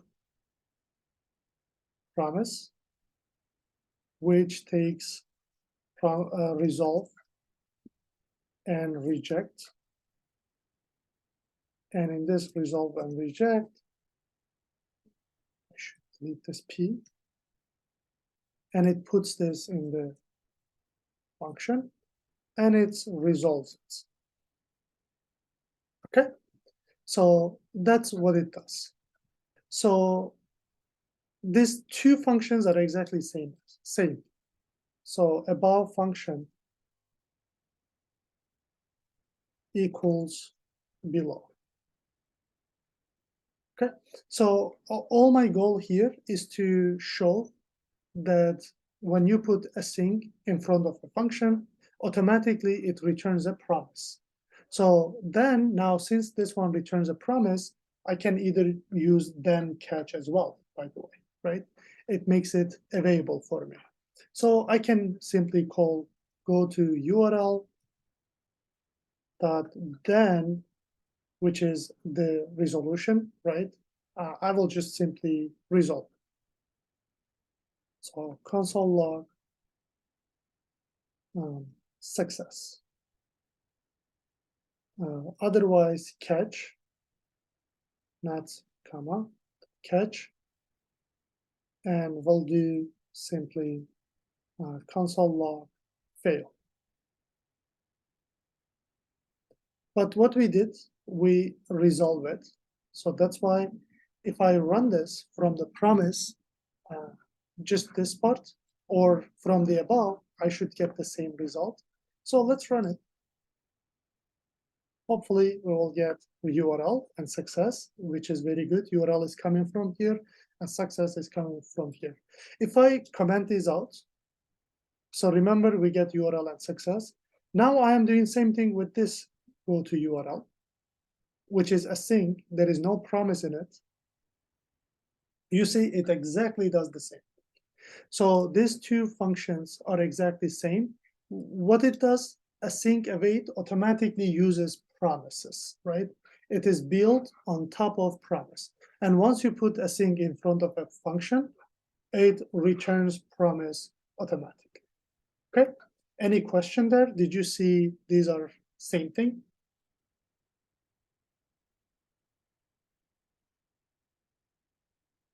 Anyone?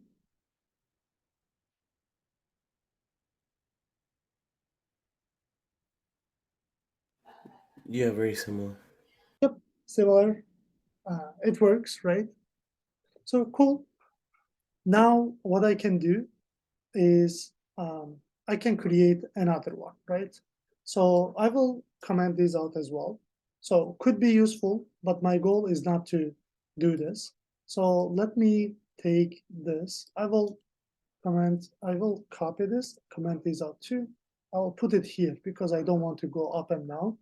So the second one is going to be a function validate element, right? So go to URL and validate an element. And here I will also do console log, just validate validation. Okay, simple. Actually, validation happens here. So if I run this together, so go to URL and then validate elements, just like this. Since there is no wait time, everything will look okay. So just the first one will execute first, and then the second. I won't see any problem. But the problem occurs when they go to URL, actually have an issue, right? So when they go to URL is going to give us some delay, like what I can do, set timeout, for example. If I set timeout with a callback, and this will wait for 1 second, not too much, and then it gives URL simply. Now I will have a problem. URL and validation may not be the order that we want. So validation came first, then the URL. Why? Because this one delayed a second, right? So that's a problem.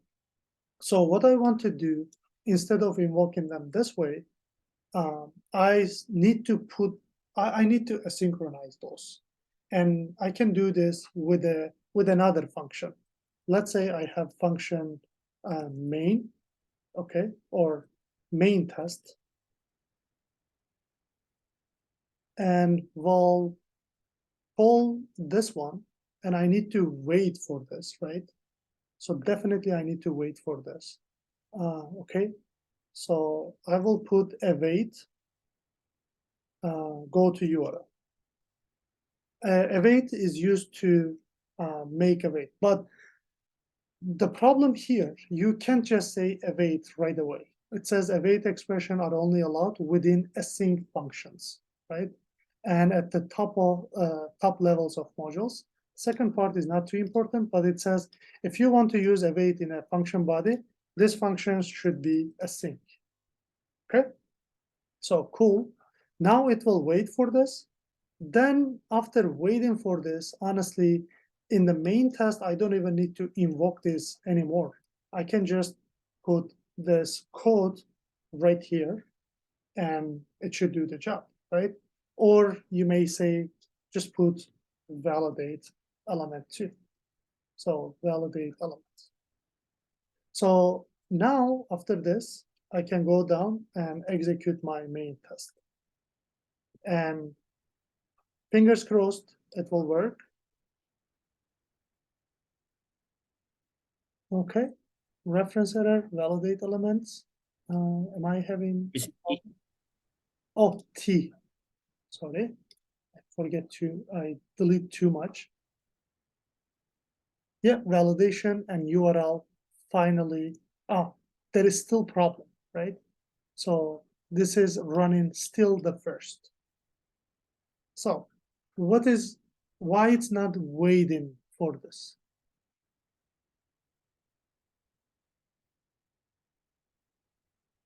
Any idea? Execute first. It wastes 1 second. Yeah, this one waits 1 second, but we did wait for this, right? Wait for the URL, then validate the element. So it still does the validation first. So here, we are expecting URL first, right? So go to URL. So it should give us URL and then validation. So it seems like this await is not really waiting for operation to happen, right?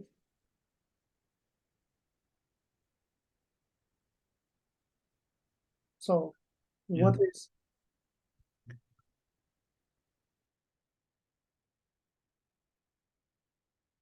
Yeah, let me just delete this.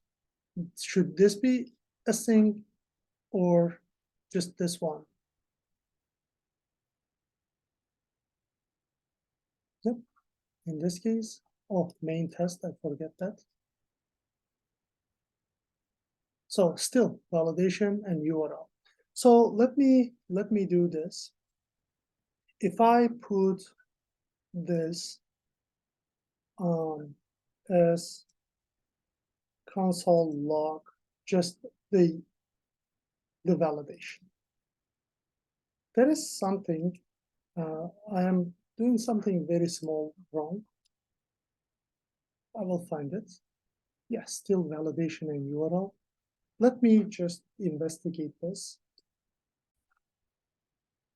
Since I delete too much and come back and I missed this. So guys, this go to URL, what we missing here, we said async await still relies on promise, right? Synthetic sugar with the promise. So what I forget, even though we use async await here, we are not putting the promise in the go to URL. Actually the function that I should use is this one, not this one. So let me put this and also give a timeout. So command shift Z, yeah. So our promise should still be there, okay? So we will be given this promise, and then after this promise is resolved, I can run the validate element. So that's why promises should always be there when you use async await. So your go-to URL promise me that it will give me the URL, then I will do the validation. And now if I run, there is no problem and there is no wait time too. Okay, URL and validation. But what if I wait for this, a set timeout for like 2 seconds even, okay? And after I resolve it, there should be a solution. So now go to URL, I promise to return, and now I am awaiting for that promise, URL, and then validation. Even though it takes 2 seconds, now it should work. Yep, finally 2 seconds, URL and validation. What my mistake was, since I delete too much and reuse it, so it's forget that promise. So the one thing you need to keep in mind, async, even though you use async await, so it is still built on top of promises. and it promise should be there, right? So we have to use the promise. I know I caused a little bit issue here, but let me know if it is a little bit clear, or what did you understand from this?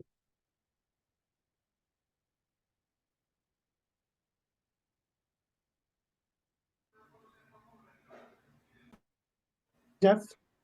Yeah, I mean, I was just gonna say, what I understood is that Oh, your voice is breaking, Jeff. provide um, the keywords like resolve, reject, pending. So yeah, now if I go back to fix the previous problem, probably you will understand better. So we did the same thing here. We did all these functions, right? Even though I make them async, I mean, by default, it's supposed to return a promise. But even with that, without returning the promise, it didn't work, right? So here, what I have go to URL, hover over on practices and all this. Each of them should be waiting for the other one, but it didn't work. When I actually run the test, so here, when I actually run the task, my order is still not good. It's not the order that I want. So that looks like, even though you create a function like this, it's not really returning your result, right? So that's why you can get rid of this, make this regular functions. Now they are just regular functions. Obviously, if they are regular functions, and if I rerun this code, it won't work at all. And even this await is telling has no effect on the type of this expression. It says these ones are not even returning a promise. And I don't need to wait for anything, right? If this method returns a promise, then I can wait for it. So if I run again, you see that nothing is waiting for something else, and you get still a half order, right? And now what I need to do, I need to refactor all these methods to promise me something. So then I can wait for these promises in my async await function. So I will go quickly return a new promise for all of this. So here, and this one takes always resolve and reject and arrow function. And I will put my timeouts into those simply, okay? And same thing we'll do for the others. What I could do actually, to make it faster, I can take this to copy paste it down, right? So return and return, and I will move all my code inside these promises. So all these functions should return promises, so I can wait for. Okay, one. And this one goes also inside the promise. And this one, my waiting 1 second for the method, okay, goes inside. And this one also goes into promise. So everything is promised now. And I am promising to resolve, right? So I forget to call resolve, obviously. So resolve and resolve for all the others too.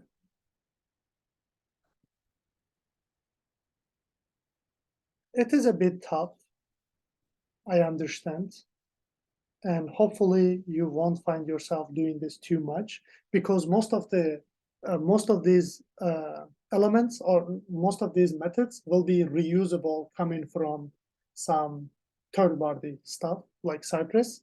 And now I promise all this, and now I am running my async test, await for all the promises.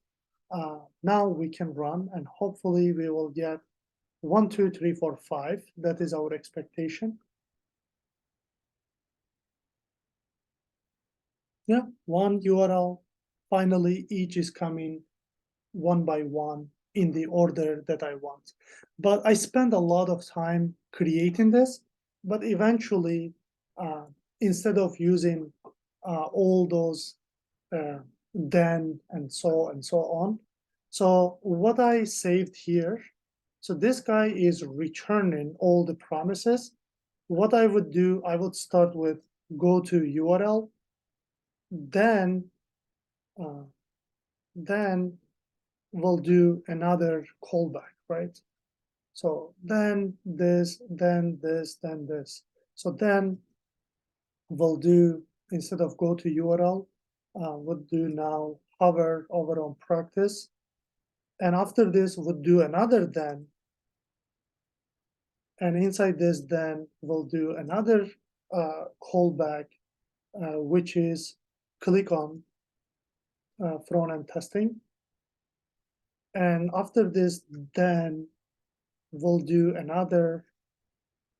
So basically, instead of this, all this, I use async await. So async await still uses the promises in the functions, but after that, when you invoke it, you don't really need to do go to this, then catch. Also, if you add catch to all of this, it will be too much again. So it makes it a little bit easy to organize in this way. So how does it look now? Did you guys get it a little bit, or still we may do another example? Yeah, actually, it's me. Go ahead, please. Joanna? Yeah, I'm done like a little bit, yes. Like it's better than first time, but still. Yeah. So yeah, better than first. That's good. And it's because I comment out too much code and come back. And there is no other way to honestly really teach this. So that's a bit problem. There is one more thing left. What if there is an error with async awaits? How can I handle this? Let's say, I mean, go to URL, here everything is resolved, but what if it was rejected, right?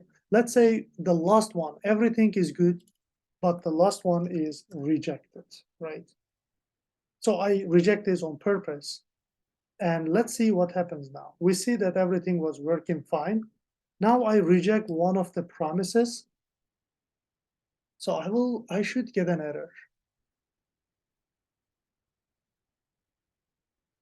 Okay, so validate the heading and then I get an error. Right after validation, something happens. Or maybe right before validation. Let's put our reject before the validation. Okay, we don't want to see validate the heading and then reject. So now I will run again. Everything works fine. But, yeah, last one is rejected before validating the heading. Still, I get validate heading, but then rejected. Okay, so simply, when there is an error, how we can handle it? So we will use a regular try catch. So you're pretty familiar with the try catch. Let's see if I put it in my, error handling.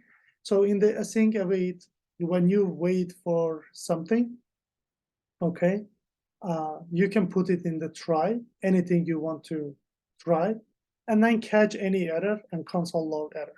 So here, let's say this error gives us a message. I failed this on purpose.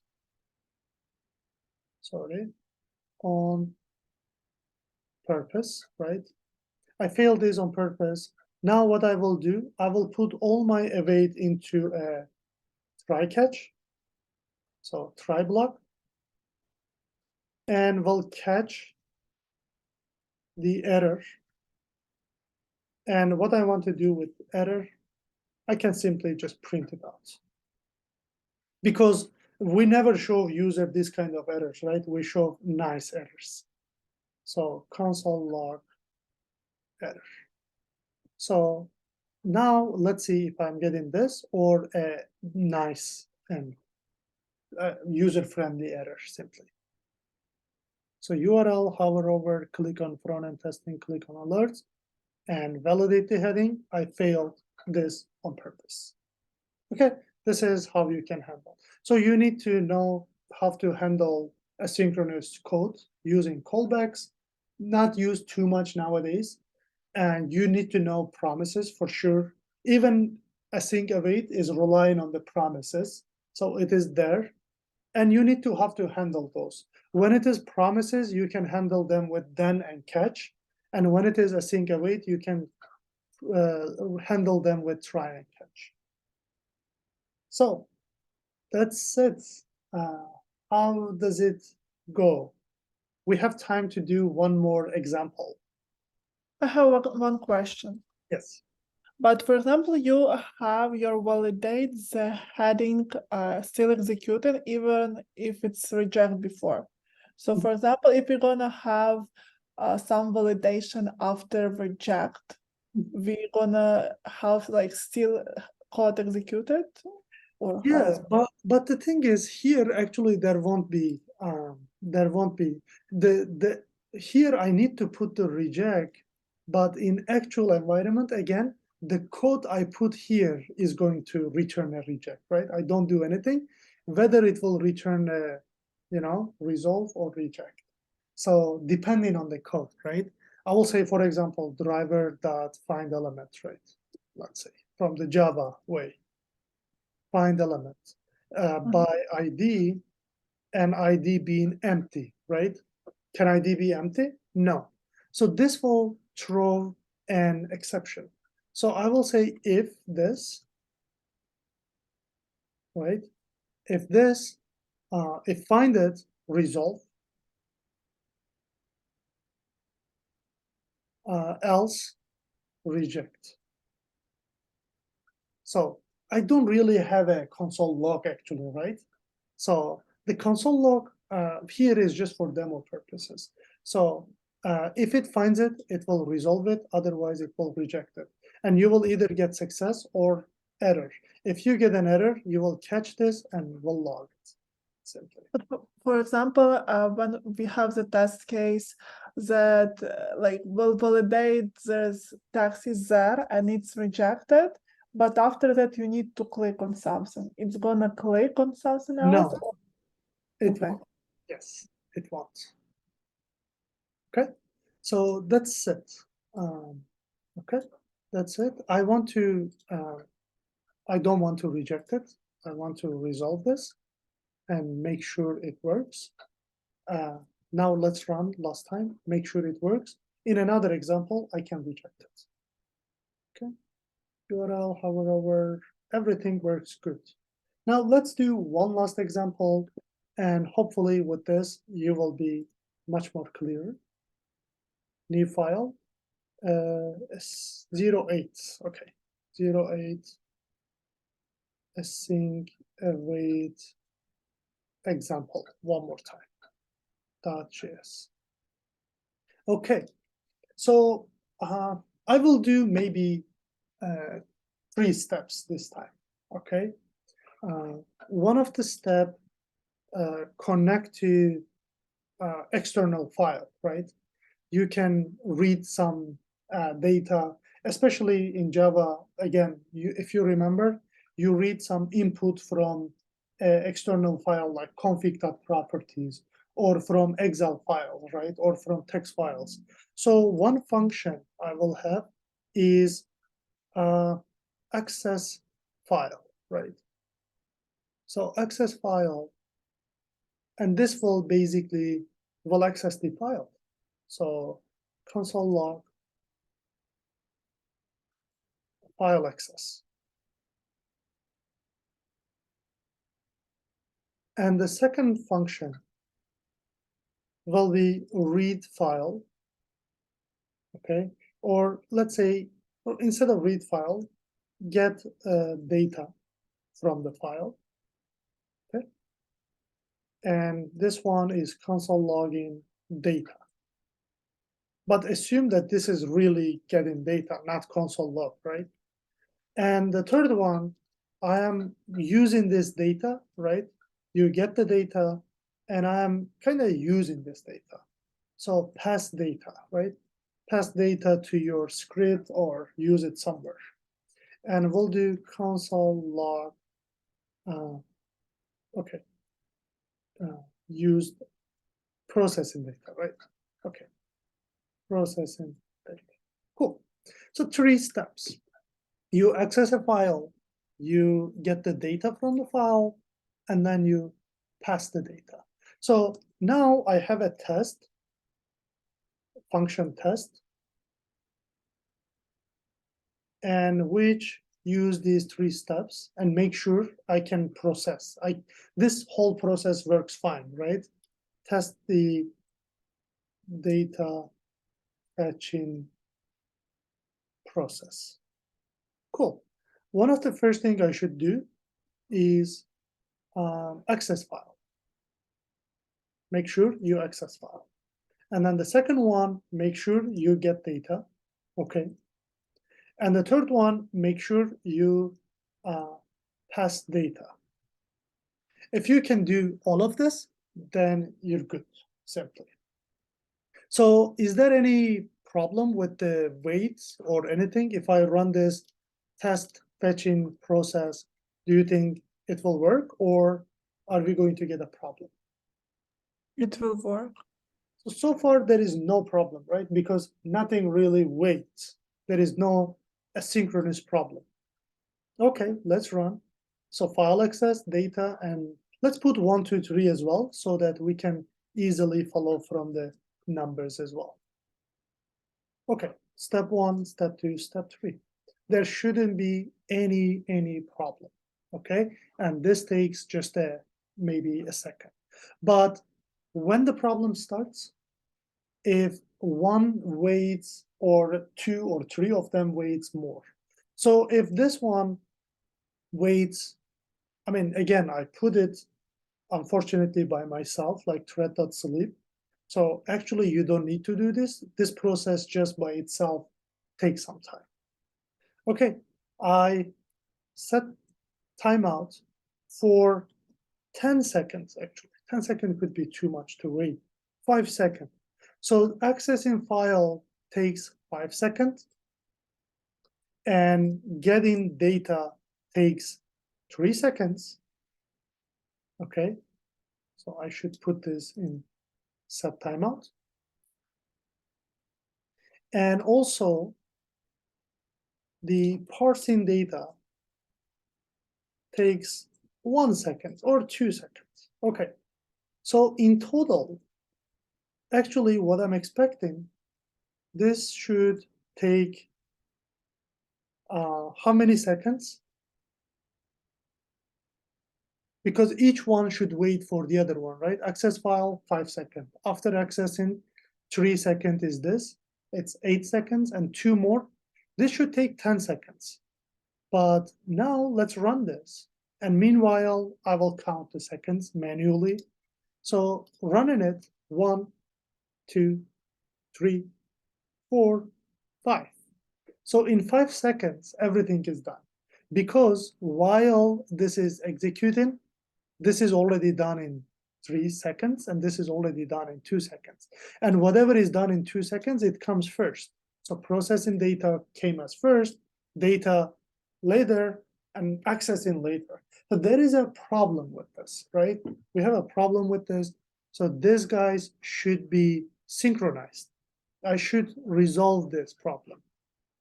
So I'm not going to back to show the callback, but what we can do, we can quickly see the promise, and then we can see the async await. So one way to solve this, I will make all of these functions return a promise. I will quickly add, okay, I will promise new promise. So here it takes 2 states. So resolve as the success, reject as the error. So I promise to, sorry, this should be right here. And this code should go inside the promise. So I promised this, and I would like to keep my promise. What is missing? Resolve, reject, my arrow function. Okay. So set timeout, all this. And after this, I want to say resolve, because that is my promise. But there should be actually if else, right? So if, something true or false, resolve, otherwise, so reject. But for now, unfortunately, I don't have actual code to show. I will just say resolve. If I want to fail, I will come back and I will say reject, right? So we can do this with a random thing. Randomly, it could be true or false, and it may give us something. Actually, if you want, we can do it. I can just get one const random number. This will be math.random.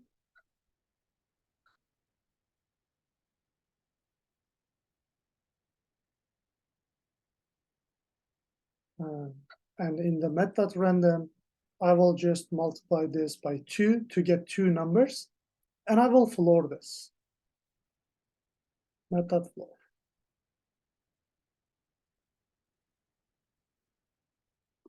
So math.floor 2 numbers, whether will be 0 or 1. So if random number is already 0, it will be reject. So if random number, or actually if random number is kind of, let's say, triple equal 1, resolve, else reject. Okay. And in the resolve, we will give successfully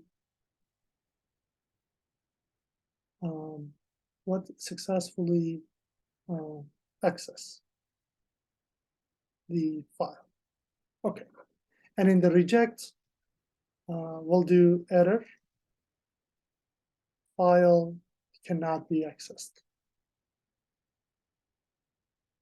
Okay, so good. This time it will be better because we have the random number, etc. too. And for the second one, I will come up with a similar logic. Get data, another const random number. If it is 1, we'll do successfully read data or fetch the data, or file or reading couldn't read data. Okay.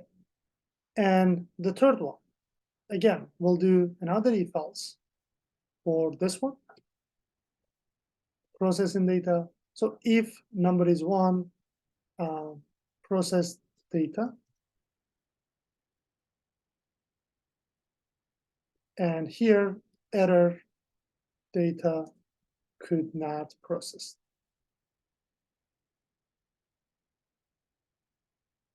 Could not be processed. Okay, like not too much stuff, but what I forget with this whole thing should also be in the new promises, right? So promise, and here at the end I should have this and parenthesis. And same thing for this. We already did it on the top. That's why I'm just copy pasting. All right, so semicolon, and you can right click and reformat the document a little bit, looking good. So let's check our functions one more time before I execute it. So you have to put the wait too. Wait for what? Wait for promises. There, no, the wait on. We are not at the solution yet, Alperen. Oh. I'm just creating promises. So access file returns a promise. It says in 5 seconds, I will give you access to file. but there is a case there might be a failure. If this random comes as 0, it will fail, right? And this one tells, okay, I promise to give you data after resolving it, so after accessing in 3 seconds, but if there won't be any error, right? If else, because there is a case you resolve, there is a case you reject. And the last one, pass data, also tells you, well, I will process this data in 2 seconds if there is no problem. If there will be a server error or something unexpected, then I will give you an error. Okay, so all good. So without this test, actually, I could, or here, I can say access data, then I can put here, then, in the then, I will do simply my response, and we'll do something with my response, like console log response. And after the response, if there will be an error, I will catch it, right? Catch, and we'll do error. And we'll console log error. Okay. And after this then, right? This then, when I do access file, I should put another then, because after I access the file, I need to read it, etc., etc. And each time I need to catch the other one, right? So then something, then catch something. So this becomes like too much. And this then will require another then, last one to read. So this becomes too much. That's why I don't want to do this. Instead, I can use async await. So I know that all these methods return in a promise, and whether success or fail. So that's why we said we can put here async, and we can put await for all of these instead of using all these then catch, etc. So async await, and async await. So now this will make sure that you're getting this one by one. If I just if I just run this without catching anything, if one of these will be returning a 0, one of these randoms, there are 3 times, I am sure one of them will be error. If I run this code, 5 seconds for sure for the first one, yeah, we got an error. So file access right away failed. We failed in the first one because probably it got 0, right? So if we want to see it, by the way, we can quickly put console log 1, and then, so basically this is step 1, and random number. Okay, let's put file access while getting simply this, while file access, there is a random number, and I want to put this for the others too. If we want to see what random came, is it 0 or 1 for each step?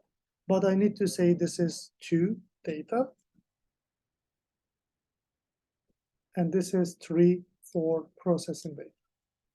So now let me run. Hopefully there will be a case all of these comes as 1, and we will get it, but it is a low chance for sure. At least if we can pass the first step, that will be great to see. Oh, actually we got it. File access work, 3 seconds later, data work as well, but it failed in the third one because it got 0. Okay, you see how it works, but it wasn't a good error, right? So it wasn't really an error you want to show to users. So this is not good.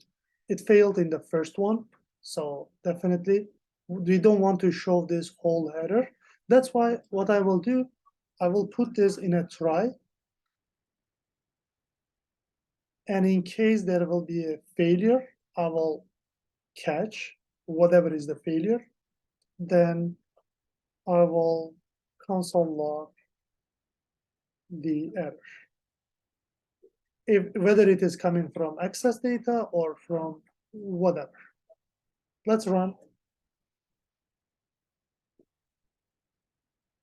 5 seconds for the first operation, and you see error, file cannot be accessed.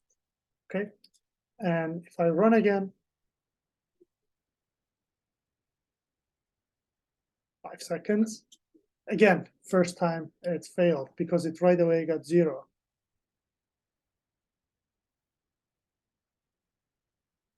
Yeah, we got 0 again. Hopefully one day we will get everything passed. We did one time, everything passed. And if everything goes good, it will just pass that.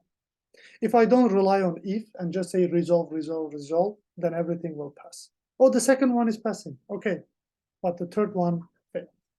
So that's it. Is it a bit better with this example? Or did I confuse you more with this random things? It's more clear, yeah.